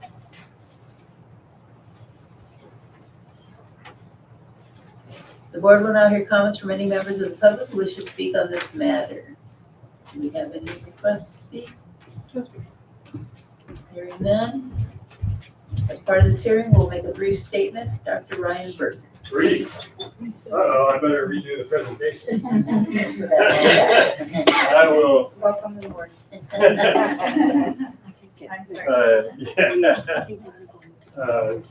So thank you very much, Board President Sarmiento, trustees of the board, cabinet. It is my pleasure to present this budget presentation to you. in anticipation of the vote on June 28th. So just to get us all on the same ground here, the state requires that all districts approve a budget by July 1st. It gets sent to the county office who looks further into it. I'm going to be going through these slides pretty quickly to try in the interest of time. But if you do have any questions, please stop me. I'll address them right on the spot. The budget cycle, as it goes, as you can see, is we start with budget adoption. That's this time of year. December, March, we take a snapshot and we look at the budget and see is it on track, and we do an official state recognized look. And then in September, we do unaudited actuals. We make sure that the budget came out the way we thought, and we get the numbers exact by September of the following year. So we always have our feet in 2 budget years. So right now we're looking at this year that just wrapped up, and we're proposing next year. Okay, so it's always 2 budgets at a time in the CBO and business office. So 23-24, our governor has promised a large COLA. I'm not getting a great, it's not making it onto the screen. Okay, so the laser pointer is not working on the screen. Okay, so I'll point. 8.22% is the cost of living adjustment. As you all know, the cost of living has gone way up. Okay, when you go get eggs, when you get milk, all those things we all experience. Go to the movies. Anywhere you go, you're spending more. Okay, try taking a family to a Padres game. 8.22% isn't to like give us big raises or anything like that. I mean, it does come out in raises, but really the COLA is a cost of living adjustment. They are going to give us 8.22% more dollars just to be able to keep up with what we're doing now. That's kind of the concept of a COLA, cost of living adjustment. Next slide, please. So the governor's January and May revise promised I'm doing the slides. I'll be early. Okay, I hope anyway. Okay, so big change from January. This slide here is from School Services California. They do presentations on budget regularly in the business of schools in California. They are leading experts in this field. This slide is their slide directly, and you'll see in that third section down the gray line, I'm just pointing out some of the things that they're calling out as things to be aware of. So in January, the governor said, I'm going to come up with $22.5 billion that we don't really anticipate getting in revenues, and we're going to use that to fund this year's budget. So I'm going to have to find $22.5 billion in one-time funds and other budgets, and by cutting back in other areas to fund everything that I'm proposing. That's what he said in January. Well, then in May, he changed it to $31.5 billion that he's going to have to find somewhere to fund this budget that he sees and is proposing as our California state budget for the 23-24 fiscal year coming up, starting July 1st. So already in just the last 5 months, the budget is coming up $9 billion short of what he was anticipating in January. But he has not relented. He has not said, okay, I'm going to back off and budget less. He kept the number there and said, I'm going to find $9 billion more somewhere, and we're going to have to find $31.5 billion. So this does raise an eyebrow for a lot of people. People are really looking at the budget closely, okay? So just want you to be aware of that. And as our trustee, Betancourt Castaneda, pointed out, tax returns. Usually tax returns come in April, so we know exactly how much money is in the pile, right? Right now, we don't know how much money is in the pile because a lot of tax returns aren't coming in until October. So it creates this mystery around the budget. But there is an indication in that second line down that the revenues are coming in lower than the state expected already, again, this year. So the signs are not great as we move into 23. LAO, who are they? The LAO is a legislative analyst office. Their job is to be nonpartisan. They're not Republican, they're not Democrats. I mean, in their private lives they are, but when they go to work, they try to leave those hats at home and show up and do the job for Californians, regardless of their personal political interests. Their job is to look at legislation and budgets and kind of give the legislature feedback. They say there's a 2/3 chance that we are coming in lower than the California Governor Newsom expects. So 2/3 chance that it's not going to be enough money to fund an 8.22% COLA, even with finding that mystery $31.5 billion. I know this is complicated, but that's what they say. And again, they're a very official office in our state. Their expectation is a 5.1% COLA is what we can afford. Okay, so that's just background. Now getting into our budgets. Oh, one more on the background. So if we don't have enough money to fund California the way that we think, in California schools and California state budget, what would they do? Where does the money come from? They don't have a big credit card, right? Where does it come from? So what they do is that warning sign, this is again, not my slide, this is from school services, but I put the warning sign on. The warning sign is talking about, they see potential for deferrals, which means that's kind of like the wimpy budget where they say, I'll gladly give you a hamburger today if you pick, how's that go? There you go. Thank you very much. Can I pay you Tuesday for a hamburger today? So they want us to wait for the pay and still serve the hamburgers when you have deferral. So they hold your money back and give it to you later when they have enough to fund you. So they're saying already that we are in a year that we could be looking at deferrals. The other thing that we could be looking at is going into the rainy day fund, the reserve that the state has to cover it, or not funding the COLA. Okay, so that is something that we need to be aware of. They may not give us the 8.22% that's in the budget that is being approved. Okay, so that's, again, all background. When you get to our budget, very, very, very local, this is us. We're looking at, this is the second interim, the information you heard in January, and this is the information that is estimated at the end of the school year. The reason I'm pointing this out on a slide is because there's a big change. I'll point it out. Here to here, 43 million to 31 million. So why did it change from 43 million when it was presented to you in January to now being 31 million that we expect at the end of the year? The reason is because some of the funds are not being funded already. They're holding back money from the arts and music grant and extended learning opportunities. So then we also, as a district, spent aggressively in the second half of the year spending ELOP dollars, extended learning dollars. So we've been very aggressive in spending those. It's a very appropriate expenditure. That's not alarming that we're down from 43 to 31. It just shows that we've been putting money into those playgrounds and making those improvements on campuses. So the money is being spent in accordance with how it's supposed to be, but I just didn't want you to be like, hey, wait a minute, we just got promised that we'd have 43 million at the end of the year, but it's only 31. Again, this isn't money that we could use for salaries and things like that. It's very restricted. It has to be spent the way it's spent, and it's being spent on playgrounds and other infrastructure for our students. This is a estimated actuals and proposed budget. Estimated actuals means how is this year really ending? Proposed budget is how are we going to spend the money next year? What I want you to notice here is revenues. This is unrestricted funding. There's two different kinds of money, okay? There's either money with restrictions, and there's money that's unrestricted. The restricted money is things like Title I for low-income students, Title III for English learners, or some of the ELOP money would be another one for expanded learning opportunities. Those types of things have restrictions on them. We can't just spend them however we want. There's very tight rules on them, okay? Then there's unrestricted, where we get to make choices, more flexibility, more opportunity to make decisions. So we're just talking about the unrestricted money on this slide.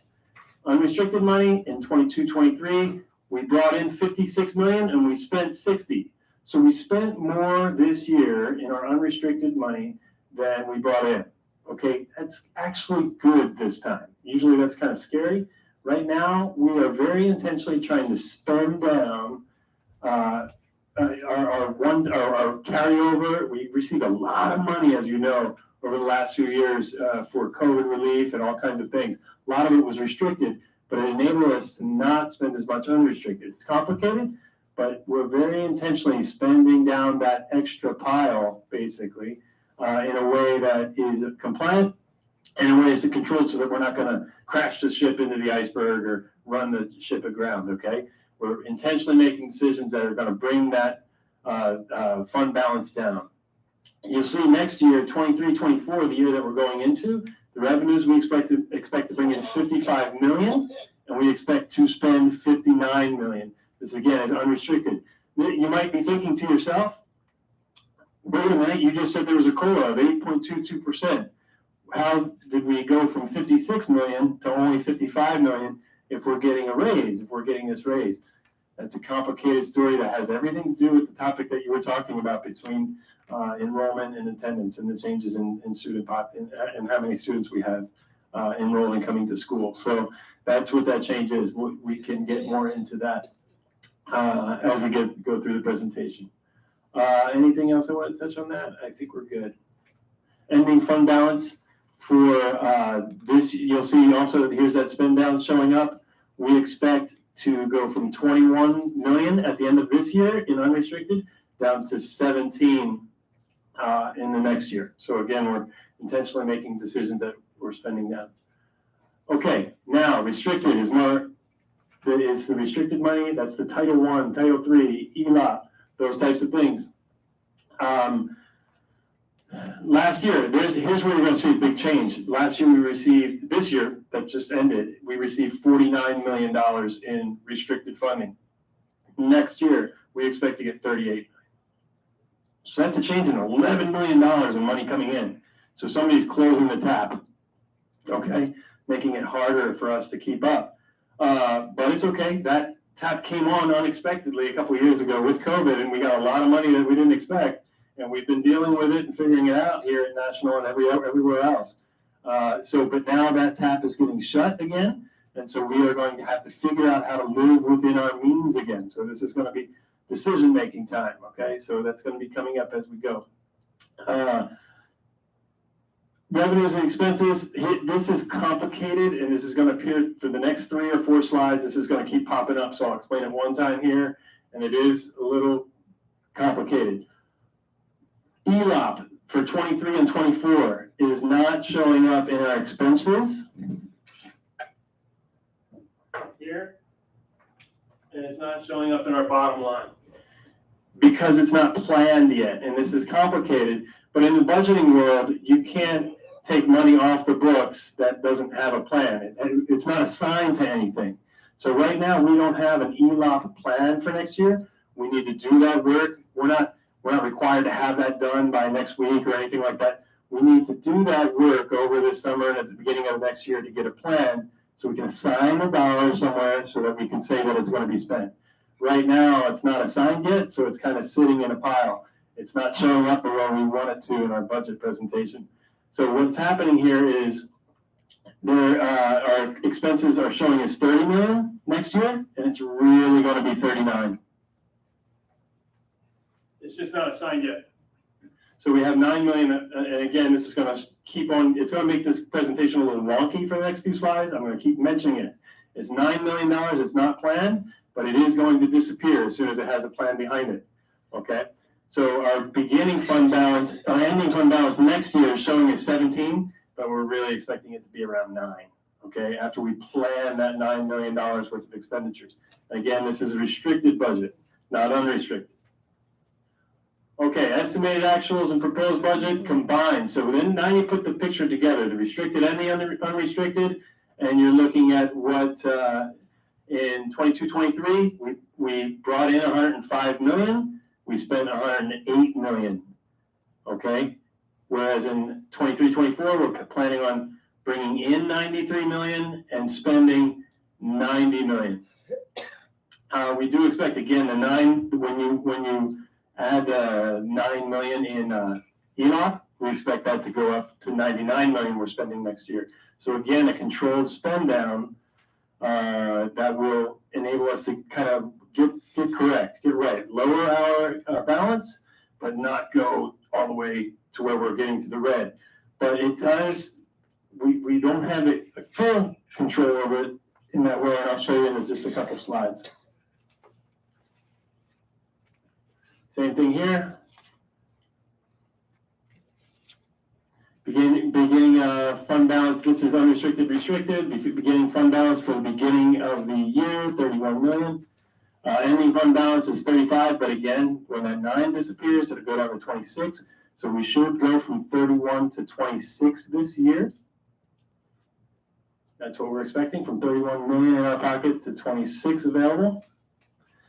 Multi-year budget assumptions. Okay, we're gonna look at multi-year in a minute, but here's just so you know, so you can see where the assumptions are, what we're assuming when we present this budget.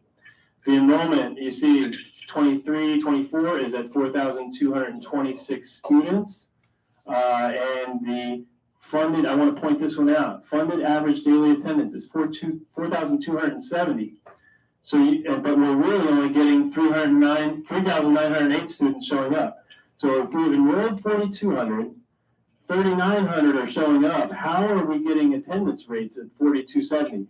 And the reason is because the state is averaging 3 years, the last 3 years, to keep districts from being hurt from all the lost students and declining enrollment. Because as our trustees noted in the presentations, we're losing a lot of students statewide.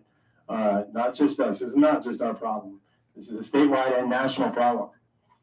So they average 3 years worth of attendance to fund us. So we're actually not feeling the full pain and the full brunt of losing students quite yet. And I'm going to show you how many students we've lost recently. So we don't, the last couple of years, we've been funded on our high 5,100 student rate has been included in the average. Well, that's dropping off now. What we had 3 years ago, that won't be in our average anymore, and we're getting into this new normal phase. So you see what their funded average daily attendance, we expect in 24, 25 to be down to 3,968, 3,837 later. Okay, and it was just 5,100 not long ago. And they don't fund us on how many kids we have enrolled. They fund us on how many kids show up to school out of the ones that are enrolled. So again, we'll get to a slide that kind of paints that picture a little bit. One thing I do want to show too and point out is the increase in costs in PERS and STIRS. You may remember, some of you, that when PERS and STIRS cost about 10% per employee for districts to support STIRS and PERS, our district and districts throughout the state are now paying for STIRS, CalSTIRS employees, 19% of their salary is going, the district pays the employee. The employee pays part of their salary to STIRS, maybe 10%-ish, okay? Behind the scenes, what nobody realizes maybe, or I think a lot of people don't know, is that the district is also sending 20% of that person's salary, or 19%, to the state, or to STIRS, actually, to fund that person's retirement. So it's an extra 20% on top of the cost of their normal salary that is actually being, in addition, taken in Central State. But what you see with PERS, it's 26, 27, 28. It is still climbing. This used to be, like I said, 10% not long ago. But now our district and other districts are having to come up with an additional 15% of every single person's salary, maybe 18% of every person's salary, and send that to PERS to make sure everybody has a nice, safe, good retirement. Yes, we want that. We all want to retire and be happy. It's a challenge to pay for it. It really is. So those are the assumptions that we're using, and they're real. Those are real numbers. We are paying those. We'll move forward on this one, but these are commitments that we're pulling out in our budget so that you can see what we're intending to spend. These are things that are not going into salaries. These are things that we've pulled out and said we are going to spend these. We're committing these dollars to be able to buy these things or do these things with it. So you'll see the curriculum adoption, science and social studies, that's slated to go through this year. I know we've had it on commitments for a couple of years. This is the year that we are going to make that purchase. The money has been set aside. We're ready to go. There'll be a pilot and analysis process starting this fall. So you can see other ones, other commitments. Here's our 3-year, multi-year projections combined, unrestricted plus restricted. Now, there's some key things on here I want to point out. Total revenues, you'll see in 23-24, the green, 93, expenditures were 90. 86, 110. Okay, how did that 110 happen? That's a lot of money. We went from spending 90 to potentially spending 110 by next year.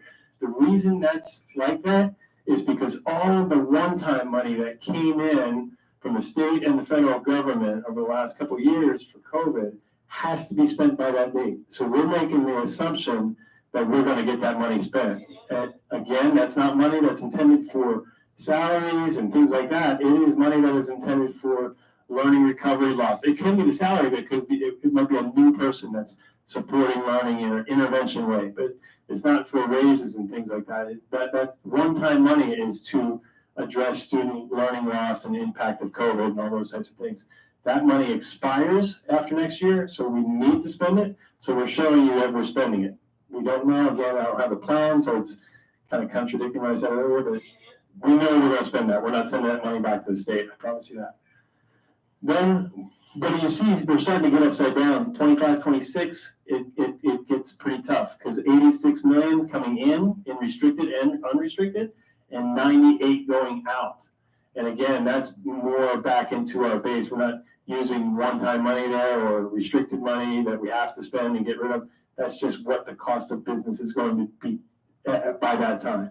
Okay, so we have challenges ahead. And if you look at that, how much money do we have left in reserve? What's our fund balance? Fund balance is the money at the end. It sounds like fund balance. It's getting less fun. The fund balance in 25, 26 is negative. So we're looking at, we're upside down now. So we've got a couple years. I don't want to get up here and say the sky is falling and, oh my gosh, what are we going to do? But I do want to point at that year and say, if we don't do anything and we just go cruise control and keep on keeping on the way that we're going, we ultimately get into a place that we get into the red. There is plenty of time to avoid that from happening. We've got plenty of time to make the decisions that we need to make to avoid that. Okay, and I'm pointing out too that these numbers include the COLAs. We get the 8.22% next year, this year, coming up. The year after that, the state projects that we're gonna get 3.5%. Who knows? It could be 1%, it could be 10. But they projected a 3.5. We project a 3.5. For the same thing for next year, I think it's right around 3.5.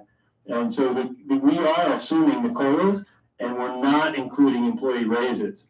There's no raises embedded into that chart. So I'm not saying that there won't be employee raises. I anticipate there will be some employee raises, but I'm pointing out in the numbers right now, we're maximizing the revenue by giving the COLAs, but the raises aren't negotiated, so we're not assuming anything in there. So this is actually kind of best case scenario without raises. So we've got a couple years to make decisions and figure out how we're going to get through this. But the writing is on the wall. We need to read it. Okay, that's kind of what I want to get across there. Same thing. What kind of cut would it take to stay legal? This is the same slide, but it just includes one cut that shows the other adjustments, budget reductions. So if we come up with $3.8 million in cuts somewhere along the way, somehow, in decisions that we make, then we have enough for our reserve. See the reserve? We're required to maintain a 3% reserve. So that's around $3 million for our budget. So we would have to, again, if all things just flow, we'd have to find a way to make $3 million in cuts that year to stay afloat, almost 4. But again, and the more responsible we are, the earlier, the better. And that's already happening through our leadership, through really being careful about hiring. And when we have teachers retiring, whether we replace that position or not, or because the declining enrollment's happening, if we don't fill that position, it's okay because we still have the right numbers of students in our classrooms. So the declining enrollment, if it happens in a way that and our teacher retirements happen together in a nice balanced way, that will help as long as we don't go back and hire every single person that leaves the district, because we have to recognize we're getting smaller. So I just want to quickly show you here, enrollment by school year. Back in 93, 94, a long time ago, but it's 20 years ago. This is 23, 24. It sounds like yesterday to some of us and sounds like forever ago to others, but 93, 94, 6,167 students. We're down now, we're looking closer to 4,200. So that's a massive change, massive change in enrollment. And I did do the numbers, and if we still had that number of students at 6,100, that would be $26 million more we would be receiving next year. But we don't have those students, so it's $26 million less than we would have gotten with that student loan. But it does show you, what's happening. That gives you a nice little picture. 17-18 to 22-23, that's even more concerning because you see that fast drop, right? That's a pretty quick drop. Again, there are factors such as Navy, just cost of living in San Diego is tough to be here. But COVID also played a huge role as well. So you see that drop.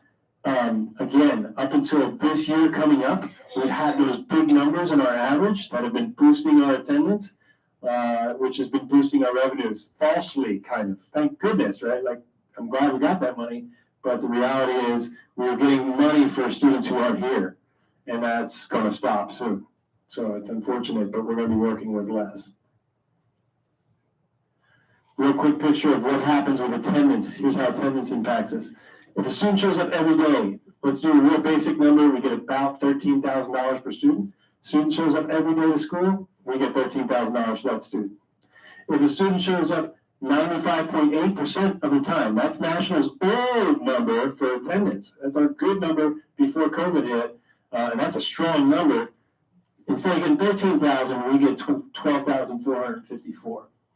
If a student shows up for 92.54% of the time, which is what we've built our entire budget on, is students showing up 92.54%. We think we're going to be able to increase attendance, hopefully, to 92.54 to get the money that we have budgeted for. Maybe you might be saying, hey, this is kind of like Newsom, budgeting for things that aren't there. But if we get that attendance back up to 92.54, we get $12,000 for students. So you see, still having a good attendance rate, like 92.5%, you're getting $1,000 less than what the state was going to give for that student if they showed up every day. If they showed up 89.29%, which was our rate this year at the P2, we get $11,608. So you see the difference between $13,000 down to $11,608. That is just based on attendance. So that's a big loss when you times that by every single student in every single school. If we're showing up at 89% rate, that's $1,500 a kid that we are not able to get to help support the education. We're not alone. As our trustees mentioned, this is happening statewide. California has a lot of students moving out. There's a lot of students moving out of California. This comes from, again, School Services of California. They were pointing out in this slide, I'm pointing out in general, we're losing students like crazy. But they were pointing out in the red line, the higher income students are now really leaving California the last 3-4 years.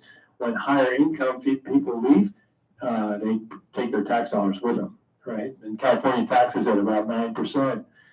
So that's important that these higher income folks are leaving the state. That leaves us with a lot less money to work with. So it's not, again, it's not our only problem. I mean, we're not the only ones with this problem. When you look at statewide attendance rates, you see that statewide, the second P2 is the one you look at. In 21-22, there was a 90.5%. So like a percent higher than we were last year. So again, hopefully we can bounce back and get back up. But that statewide attendance went down 5% over that time. So it's a common problem. A couple more things I want to point out. When we lose students and then don't hire a teacher back, that's really responsible. Or hire a new teacher to replace a retiree. It's kind of like what I was pointing out earlier. That's responsible, but it doesn't solve the whole issue. For a classroom, an average classroom brings in around of TK brings in $335,472 in a year. That's if you're looking at 24 students over the course of a whole year times that, how much each student brings in. $335,000. So an average teacher salary costs $137,000. That's not. There's a lot of teachers out there watching saying, "Oh my gosh, I don't get that. Where's that?" But there's all these benefit costs that I was talking about before: health and wellness, your STRS, retirement funding. Unemployment, all these things that the district pays for that people don't see happening. So the average teacher cost is $137. The classroom is bringing in $335. There's $200,000. So if we don't hire a teacher, they retire, but we lost 24 students. It's not like we're even there. It's not like we're balanced. There's still $200,000 at that class that those 33 kids are not bringing into the district that we've got to be aware of. Okay, that's happening over and over in all of our schools district-wide. Same thing, fourth grade has 33 students, so it's even more so. If we lose 33 students in fourth grade, sure, that's $424,000 we lost, which is terrible. One teacher, we don't rehire that retiree, we're still upside down $286,000 on that class. So that's crazy numbers to think about, but it's, again, something that we need to be aware of. We cannot solve our problem just through retirement. Okay, that's clear evidence of that. We need to be responsible in other ways as well. And I am just about done. This one is, again, pointing out the history. This shows you going back to 1718. And you see that I wanted to point out that STRS and PERS rates that they had just in 1718, it was lower even before that. But you see the STRS and PERS line, how much the district is spending on all of our employees. It's big money that has increased. It's like an invisible increase in our costs that people are not appreciating, I think, and people are not quite understanding in general, statewide. I mean, just not national. I mean, everybody doesn't really have that awareness. But everything costs the district 10% more before you even get to paying anybody, okay? Again, these are the historical assumptions. If you look at the enrollment is the other one that I wanted to point out. Again, you can see that declining enrollment happening right there in real time. Other funds, we don't need to get too much into these. These are specific funds for specific purposes, cafeteria, building, capital, facilities. Charter schools, that is Integrity. Integrity has been saving and saving and saving. They are in the process of buying a building right now, and which is great for them, good for Integrity. And they'll have a big spend down on that reserve. They've been reserving that so they could find a facility that would better meet their students' needs. So that should be going away soon, or dramatically decreasing. Next steps, board adoption is the June 28th. We're supposed to be adopting a budget. We submit it to the county office. We'll begin working on, remember at the beginning, I said we have unaudited actuals. We'll have that ready by September. When we do that by September, all those other numbers will be cleaner because we'll have planned the ELAP by then, and we'll have a little bit cleaner presentation of where the numbers are going to land. But again, I think the sky is not falling, but we, again, need to be responsible. That's my mantra. I'm going to keep on saying that. It's not an emergency time, but if we don't do anything, it will become an emergency time. We need to make some smart decisions. Last but not least, I do want to thank some folks, in particular, Irina Cowart. Irina is our fabulous, fabulous budget director. She is amazing. Very lucky to work with Irina. Evelyn Sanchez is my assistant and has done a marvelous job on this and with everything else in the last 5 weeks since I've been here 5 weeks now.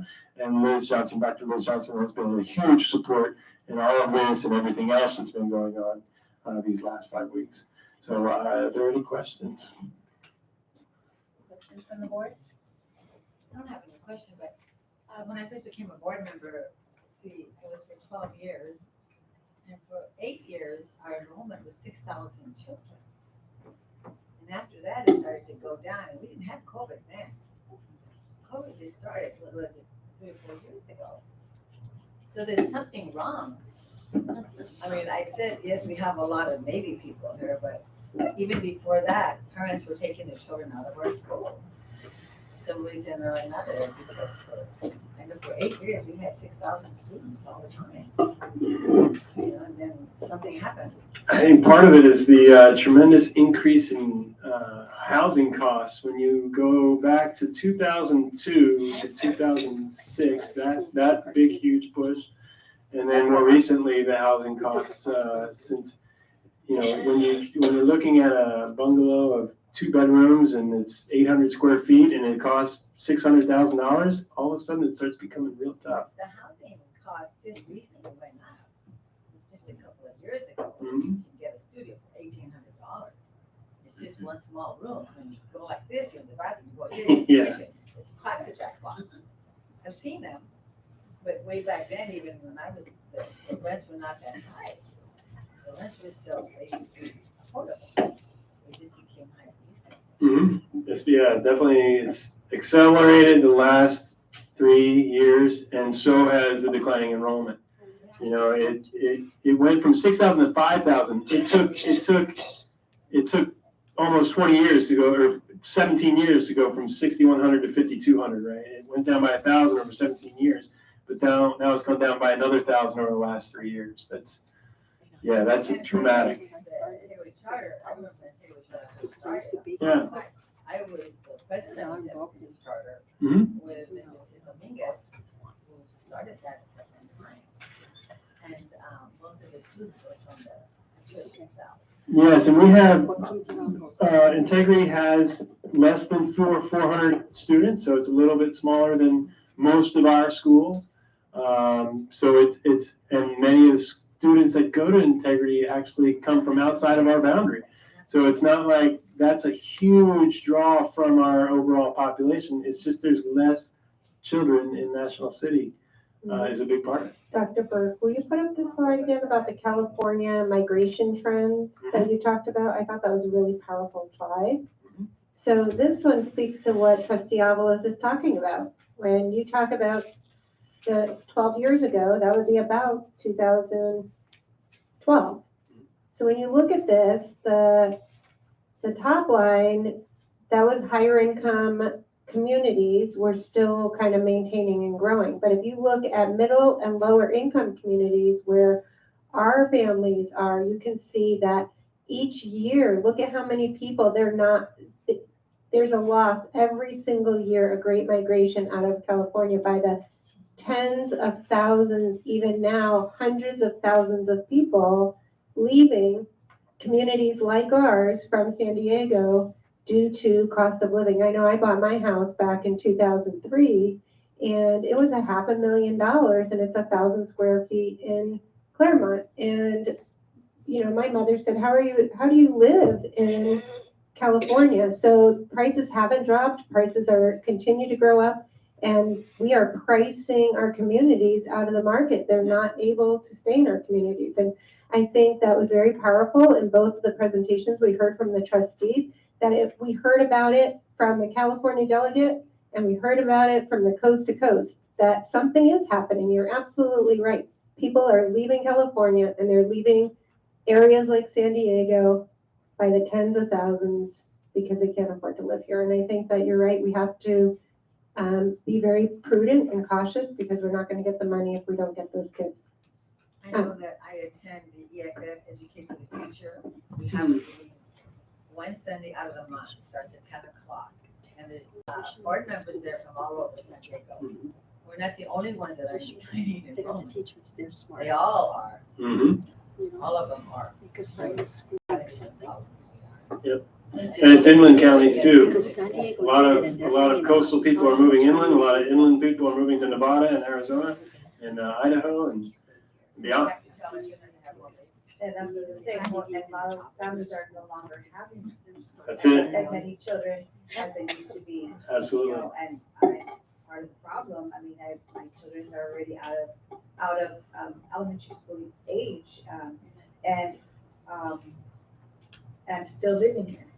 So if I were to move in a new family, maybe then we would bring in more young age children, but a lot of families are not moving anywhere because it's too costly. It's hard.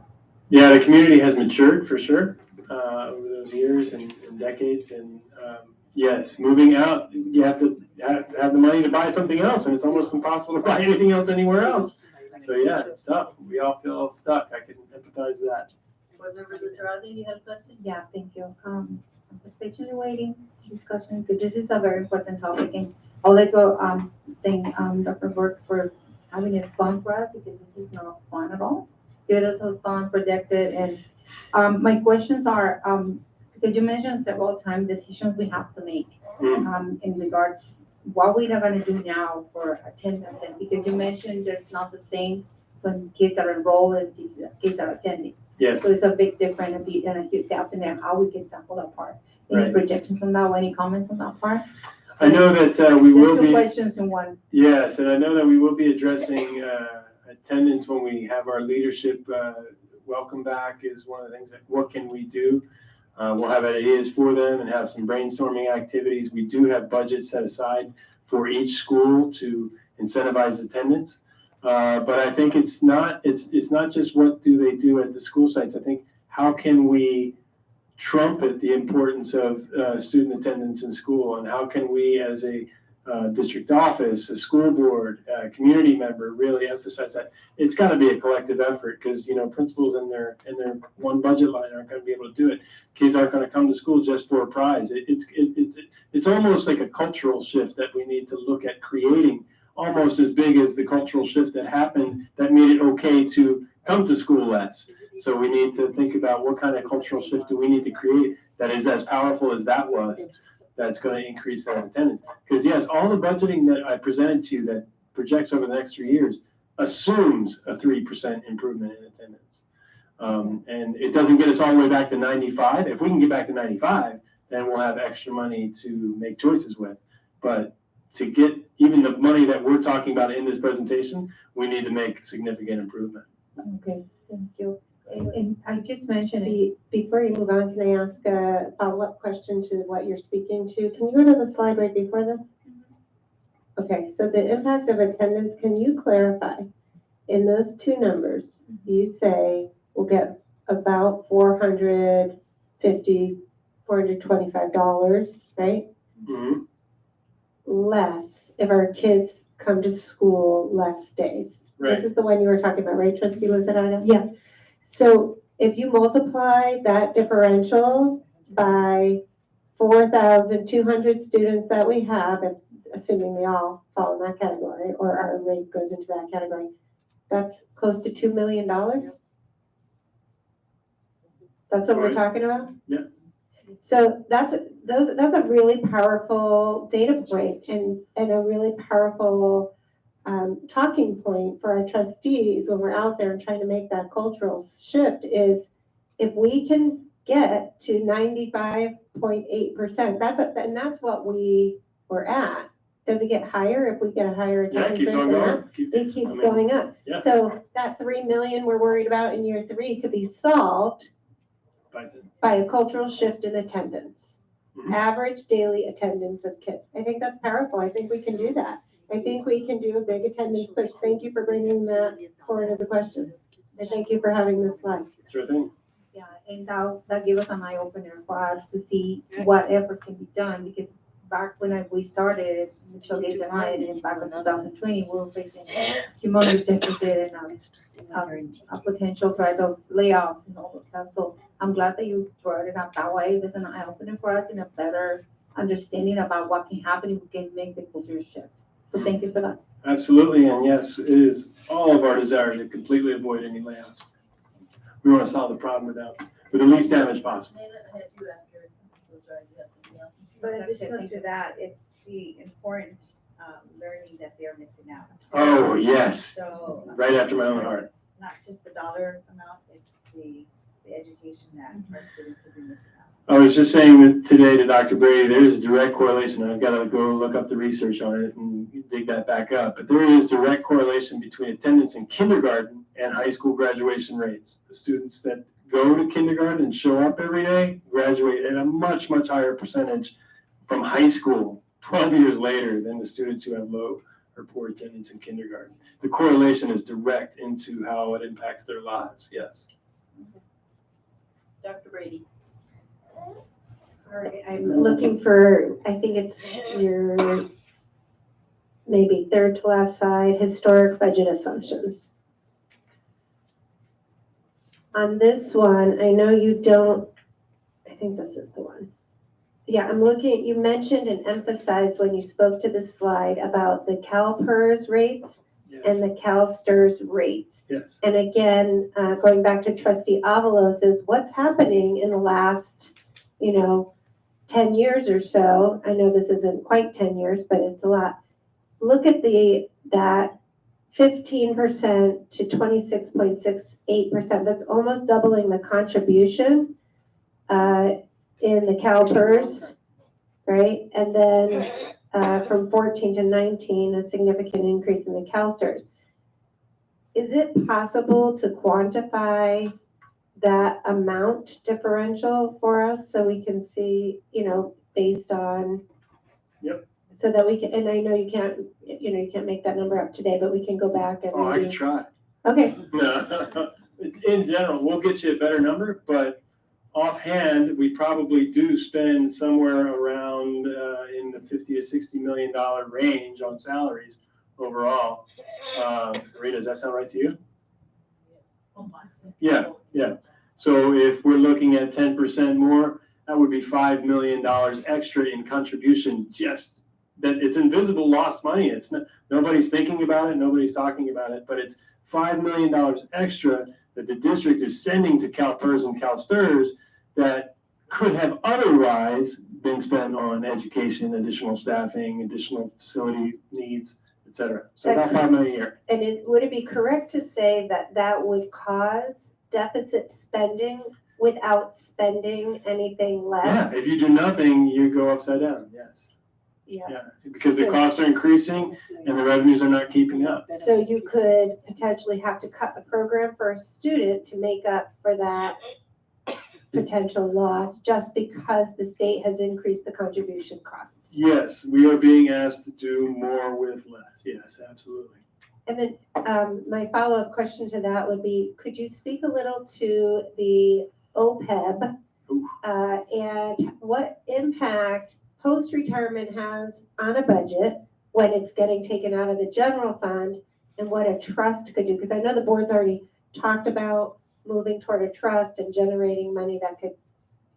Yeah, so for OPEB, it's handling the retirement benefits for retirees, for the health benefits for retirees. So setting aside, we have a commitment to our retirees in national and in other districts to cover health benefits. So it is another invisible cost. You don't see it in salaries. You don't see it in benefits directly because these are retired employees. And there's a cost of thousands upon thousands of dollars per year of that money just flowing out of the general fund. There was a set aside last year that our previous CBO, Eric, decided not to quite go for yet, even though they set it aside last year because of some of the budget uncertainties that were coming. But I do think it's something that would be advisable to look at anyway, even with all the uncertainty, because we know those costs are coming and we know those costs are going to impact the general fund every year. What they did last year was set aside $1 million to put into a trust that would fund some of those, that the interest from that million, so trying not to dig into the million much, if at all, and use that to generate money, and that money would be used to pay for retiree benefits, or at least help with the retiree benefits. So that was a plan that was initiated last year, not executed last year. It's still on the table for this year. The budget we have, the assumption that we have right now is that we've had to reduce that to 500,000 as a commitment this year. We can always lift that back up to 1 million, but we did it, I think, to balance some things out and to give a better budget. But we could always go back to the 1 million set aside to use that to help pay those costs, because again, it's an invisible loss of funds each year that doesn't really impact learning, and it's not one that anyone talks about or negotiates. It just happens to us. And do you have an estimate on how much that is per year? About, I'd say 450,000. 450,000. So even if we set aside $1 million, the interest is not going to pay it. It's just going to help. Just going to cut down. Really, we would need closer to 10 million set aside to fund that kind of level. We could start trying to build, and there is law now that says that you're supposed to have to report that every year, report out what's happening there. So maybe setting aside and committing some each year to try to get up to that 10 million eventually so that it's paid for. But that's, again, not my decision. That's for future meetings and conversations. Can you give me a percentage of our budget that goes towards salaries and benefits? Right now, it would appear lower than it traditionally does, and the reason is because we had so much of the one-time funds came in. So this year is probably closer to 60%. Arena, do you have a number offhand? I need to calculate, so I will get back to you. So yeah, Arena will report back. Typically, in a typical year, school districts get up closer to 90. Yeah, 87 to 90 is the norm.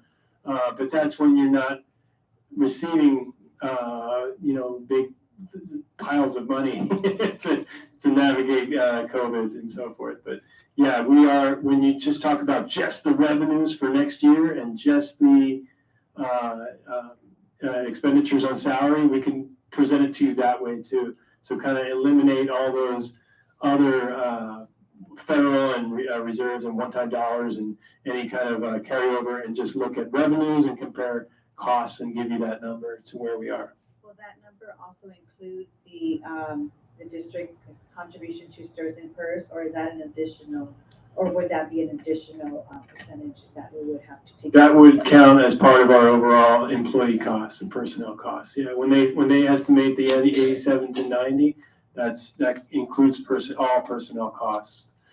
So that also, when you say, when you look at that 15% going up to 26%, we still spend 87 to 90.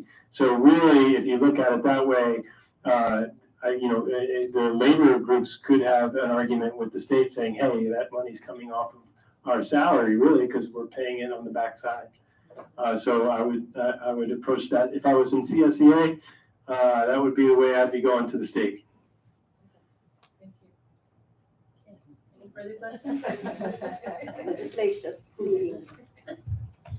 Okay, at this time, I'm closing the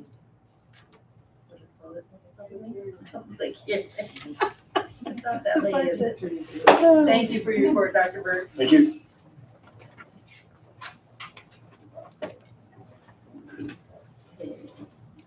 Twelve B to adopt resolution 22.23-44 for the Citizens Bond Oversight Committee Measure HH. The Citizens Bond Oversight Committee, CBOC, HH bylaws were approved by the governing board on May 11, 2022, but were never adopted. As such, they must be adopted by the governing board. Do I have a motion? Motion to approve. I second the motion. Motion by Ms. Bettencourt Castaneda, second by Ms. Avalos. Please vote. And it passes unanimously. Thank you. Item 12C. Oh, sorry, go ahead, Dr. Brady. I just wanted to remind the board that these bylaws contain the revision that you had discussed for HH for the Taxpayer Association membership, to expand it if we can't find someone in the National City boundary to South County or Lake District. Thank you. Item C, to approve CT 4072 with Nyhart to perform the other post-employment benefits actuarial valuation. Approval of this contract will allow the district to comply with Governmental Accounting Standards Board, GASB, statements 45, 68, and 75 related to other post-employment benefits, OPEB, which refers to benefits earned during employment but used after employment has ended. Do I have a motion? Motion to approve. I second the motion. Motion by Ms. Bettencourt Castaneda, second by Ms. Raga. Please vote. Barbara, you're not showing. And it passes unanimously. Thank you. Item D, to approve subscription with Final Site to provide website template hosting and Americans with Disabilities Act compliance.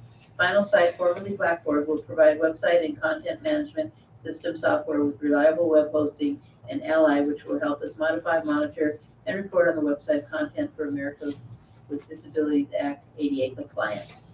What's the pleasure of the board? I make a motion to approve. I second the motion. I have a motion by Ms. Avalos, second by Ms. Lizarraga. Please vote. And it passes unanimously. Thank you. Item 12E, to approve purchase of Questies Solution to provide hosted cloud-based storage services. The Questies Enterprise Content Management System allows the district to maintain a paperless environment while securing and protecting valuable permanent information. Do I have a motion? I second the motion. We have a motion by Ms. Bettencourt Castaneda, second by Mrs. Zaga. Please vote. And it passes unanimously. Thank you. And now we have board cabinet communications, Ms. Avalos. Okay, here I go. First of all, I want to say that I was very proud to attend the Kimball School graduation since I went to school there and lived right across the street. And it was very, very nice. Mr. Lopez did a great job. Everybody that was there had a good thing. He did say, please don't take any pictures of the children.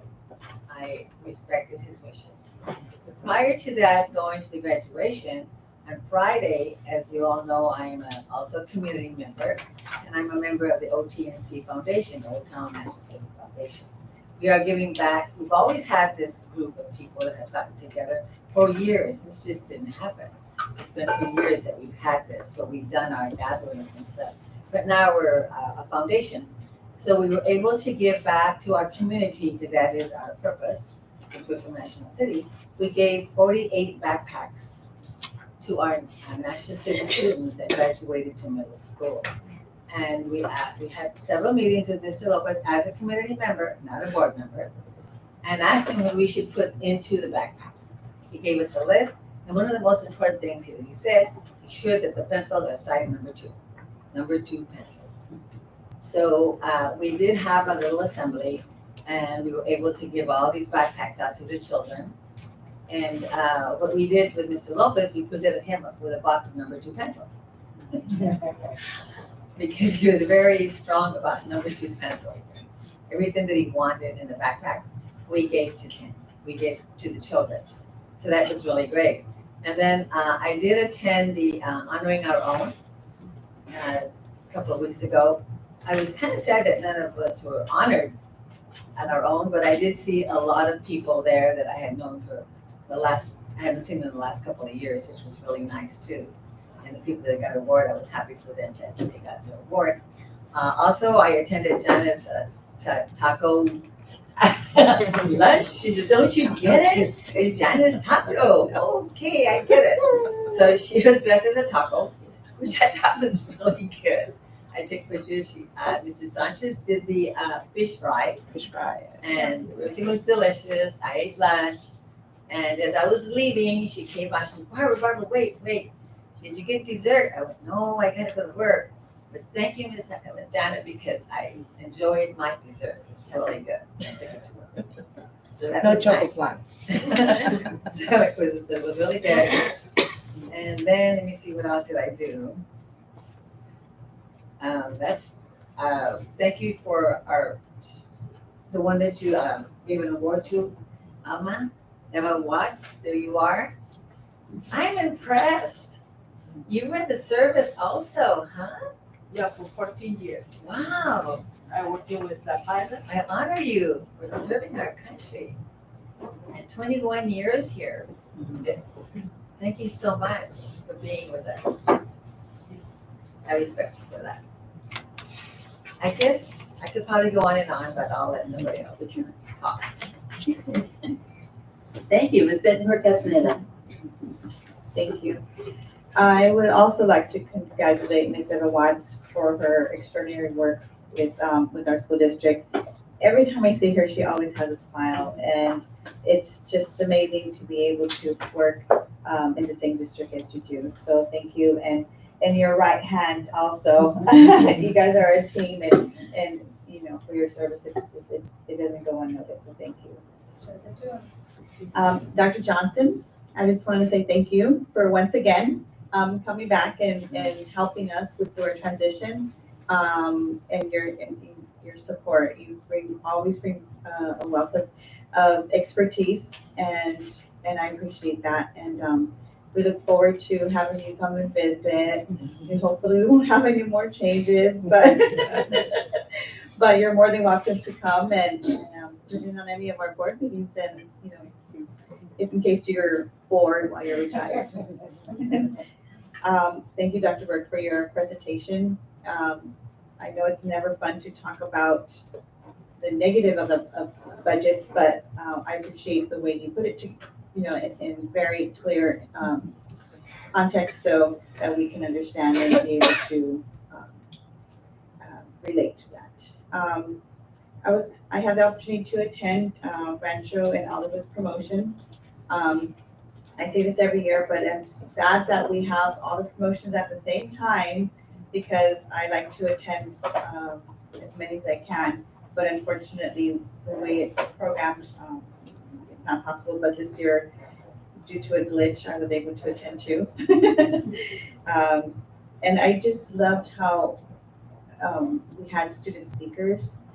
It is about them. It is about celebrating them, and no offense to anybody, but the least amount of adults speaking and the more children speaking, that to me it seems so much more relevant because they are the ones that are promoting. We are highlighting them, and it should be all about them.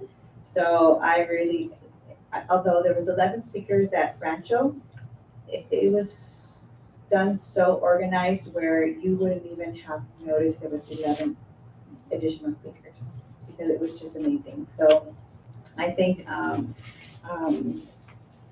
those students for being brave and being able to speak in front of a large crowd. And also we had some of the mariachi students perform and sing on stage. So it was just an amazing sight to see, and hopefully somebody recorded it so it can be shared, but just to celebrate those students. And normally I don't feel like, oh my gosh, I'm getting old. But when I see some of these students that I've known since they were barely born, promoting from 6th grade, I said, oh my goodness, we're getting old. But it's so neat to see all of our students and just the growth. So thank you for that, for allowing me to be there. And I think we haven't done it before, but just in case, there is, as part of the Lions Club, I wanted to promote our 4th of July Carnival. It begins on the 30th of this month and it will end on the 4th. Fireworks will be on the 1st, not on the 4th. So just help spread the word, and it hopefully will be an successful event as we had last year. If you know anybody that is interested in performing, being a part of the talent show, please reach out to myself or Ms. Tacto because we are part of the committee. But we are wanting to highlight our students of National City. So as many as we can to participate. There is prize awards offered, but most importantly, we have a lot of talented, students in our city that we would like to highlight. So with that, everybody, I hope you're enjoying your break and I look forward to seeing you next time. Thank you. Thank you, Mrs. Zureta. Thank you. Well, it's my turn to shout out and welcome to the new employees. And it's nice to see that we have a new member of the community that is a graduate from, I think it's Alto Young that she graduated from. And she's now part of the staff and the town nutrition department. So it's really exciting to see how they bring back to the community and will be for sure a good asset for a good refresh climate on the nutrition environment. And in addition to the expertise that we have for people who's been working there for a long time. So I'm very grateful for that adventurous, step that you took. Welcome to the new employees. And also I was having the opportunity to attend Alto Young, and they did a very inclusive environment, and the families were so excited. Was there, sorry. And it was very fulfilling to see that the kids were very shouted, and there was a lot of presidential awards. They would feel very special, and they made me feel like a family. And I think I mentioned it there. And yeah, I'm in agreement with that. So they are the stars of the event. So it was nice to see that they've come out of or they were speaking out, and the speeches that they gave, but they were so fulfilling. So a big shout out to the young team. So I would like to also congratulate Eva Watts, and receiving myself with your services so many times, and you couldn't do it alone. So you had the best partner that ever they can imagine. So, and not only to the students of National School District, and also all the community members that they go to you, and they got help regardless and whatever necessity they have. And I really appreciate you as a part of the community member. So you do beyond what you can do, and you are like a team, dream team, as they call it. So we couldn't do without you. I would really, really appreciate everything you do, and you outreach to the community, and you open up your location for any requests that we have, PTA, any other committees that we can have. And I really appreciate it, and I'm grateful for you, so I'm proud to be your partner. So, and all the, I would like to mention that, at Olive Garden, we open a camp for not only a week, it's a 3-week, for serving, and we all preparing, as many as you know, that I work there as a gardener and as a special transportation project, coordinator. So I was really to see that they are very, so that I saw the preparations for that camp is serving our students, and they're having so much fun planned activities for them. Ocean Connectors there are programming, and it's really nice to see how it comes, and we'll keep you posted on the next board meeting how did it go. It's really exciting to prepare for the children, and they can enjoy also another outreach opportunity and learning opportunity too, and as a combo. So I was able to attend also to the commencement ceremonies along with some of my colleague partners here as boards on the high school level. And I saw kids too that they were grown up when I just carried them as a baby. I have a friend that her daughter was graduating and said, "Oh my God, I saw when she was born," and I was just like wearing cap and gown and ready to go to college. She said, "We're not getting older, we're getting more mature." So that's good. So thank you for the middle schoolers and the high school that they see in there, and I can see them grow, and that fulfills you a little, that you put your little piece of like a little grain of sand on their education, which is really fulfilling. So thank you for the people who invited us, and it's always nice to see how they grow and how they move forward with their life. So it's nice to see that. So thank you for that one. And otherwise, enjoy your summer. And I know some of that you work, even though it's a little short week for that one, but I know there's still several people working still back behind you. So thank you for that and for your commitment. I really appreciate all the staff and the seat. Have a good night. Thank you. Dr. Burke? Okay, yes, I said it over there. I'll say it here again.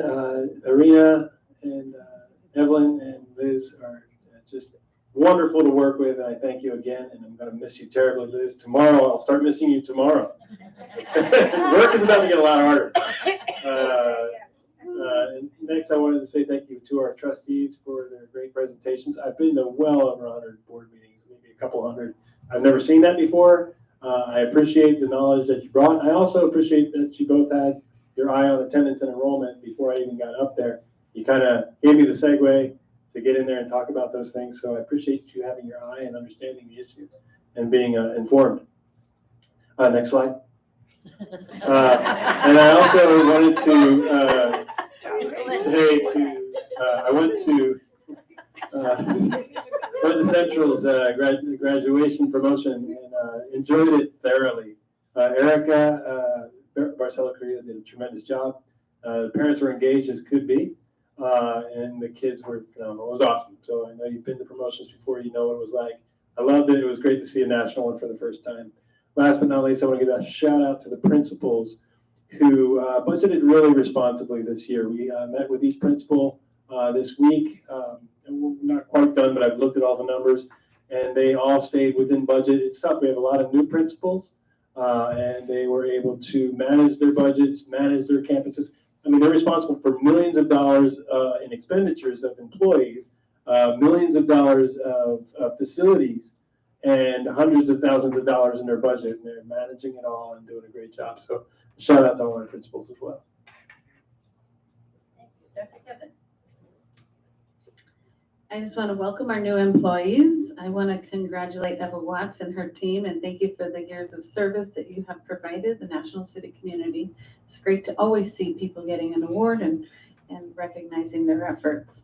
I want to thank Dr. Johnson for her leadership and collaboration. You will be missed. Thank you for everything that you've done and supported our district. You will be missed, and thank you. And then I want to thank Dr. Burke for his presentation. Thank you for an engaging presentation and for informing us and just bringing light to the work that we're doing. And I want to thank everyone for providing me a great year. I feel like I was just introduced to the board and the year is already ending. Oh my goodness. I had a chance to attend Lincoln Acres, their promotion ceremony. It was really nice, and I want to congratulate the students because we are there to celebrate the students. So congratulations to the students and the retirees this year. You will be missed, and we wish you well. And then last but not least, we are planning for next year, and I just want to just say thank you to our labor partners, CSEA and NCETA, as we work together to collaborate and prepare for next year. So thank you. Thank you, Dr. Brady. All right. Well, I think the two words that have really stood out for me in my mind tonight, just with the presentations, with everybody that's still here at the end of this meeting, are family and team. Hearing about all of the ways that our board has been involved in our community, having our community partners spotlighted. And Eva, I know that this spotlight is on you today, but your team is sitting right next to you. Blanca, you've been an amazing support. And all of the volunteers that you bring in and the Family Resource Center to help our families. You know, the trustees making presentations about topics that staff work on every single day, the teamwork, that you understand the critical needs and what your roles are with your constituents. We appreciate you. For Sharmila, who wasn't able to be here tonight because she had surgery, was still logged in because it meant so much for her to be able to present the LCAP, but the board, having been there for the LCAP meeting, to hear firsthand what the representation of the needs are in the LCAP. And then to all of the educational services directors who are here tonight to answer those questions. And I know Jeanette, you're here as well. And congratulations to you for representing the new MTSS coordinators to come on to fulfill the vision of that LCAP. It's a team. For Mona, who stood at the podium in public comment and said, I'm going to say it nicely, but I want to give comment with Tom on the LCAP. And we appreciate our NCPD. We appreciate what they do, but we think that you can use us, our employees, to achieve the same goal. And here's an idea we'd like you to consider. And if you consider it, we want to work collaboratively with you as a team. We heard those words tonight and we appreciate them.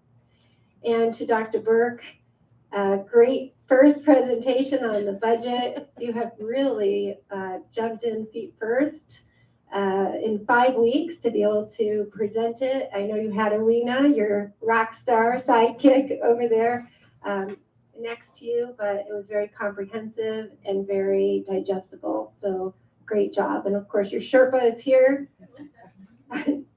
for her last day. Liz, team, family, you'll always be an NSD family member, so thank you. We don't say goodbye yet. Oh, today's her last night, she would. You don't know about my computer. Yeah, so for everybody, I just want to say, thank you, and thank you for all of our promotions and just a happy summer to everybody. Thank you. And I understand Ms. Avalos forgot something again. One of the things that I forgot, and I cannot pronounce her name correctly, at the chamber breakfast, one of our teachers was honored. Ashley Trzynski as a centurion. And she's pregnant. And I went to something else that we had at Rancho. Was that I was there? And she got up and spoke. And one of the things that I really admired her for was when she told everyone, take care of yourself. Be number one. Do your job, but remember you count. Because she said she had to learn it the hard way. You know, worrying about the kids and the homework and the this and the that. And she told all the new teachers who were coming in to please worry about yourself, you know, because you're going to do a great job anyway. And one of the teachers is going to go to Kimball School. I just wanted to say that because she did get it. She was honored at the chamber breakfast. And I'm very happy for her, and I'm very proud of her that she belongs to us in the school district. I just didn't want to forget. to mention. Thank I you. guess that's it. Thank you. Oh, say that before you think of anything else. I just wanted to say, and on the same lines of Ashley Trzynski, I wrote down a quote that she had said during her presentation. Every child deserves an exceptional teacher. Does that just stick in your head? And that's why she's Teacher of the Year. You know, she represents our teachers well and teaches our children just as well. And we're very fortunate to have the high caliber of teachers that we have in the National School District. And along with that, I concur with everything everybody else has said about, I forget what else now, but I went to Palmer Way's graduation, saw my grandson graduate, watched him dance on the way out of there, what a show off. But I always love to go to the graduations because it's a culmination of everything that they've ever learned and done in the National School District. And it's nice to see parents once again who are celebrating not just their kids, but celebrating the teachers, the school itself. And, you know, they always have wonderful things to say. And that's how we know we're doing a pretty good job, I think. And with that, meeting adjourned. Thank you.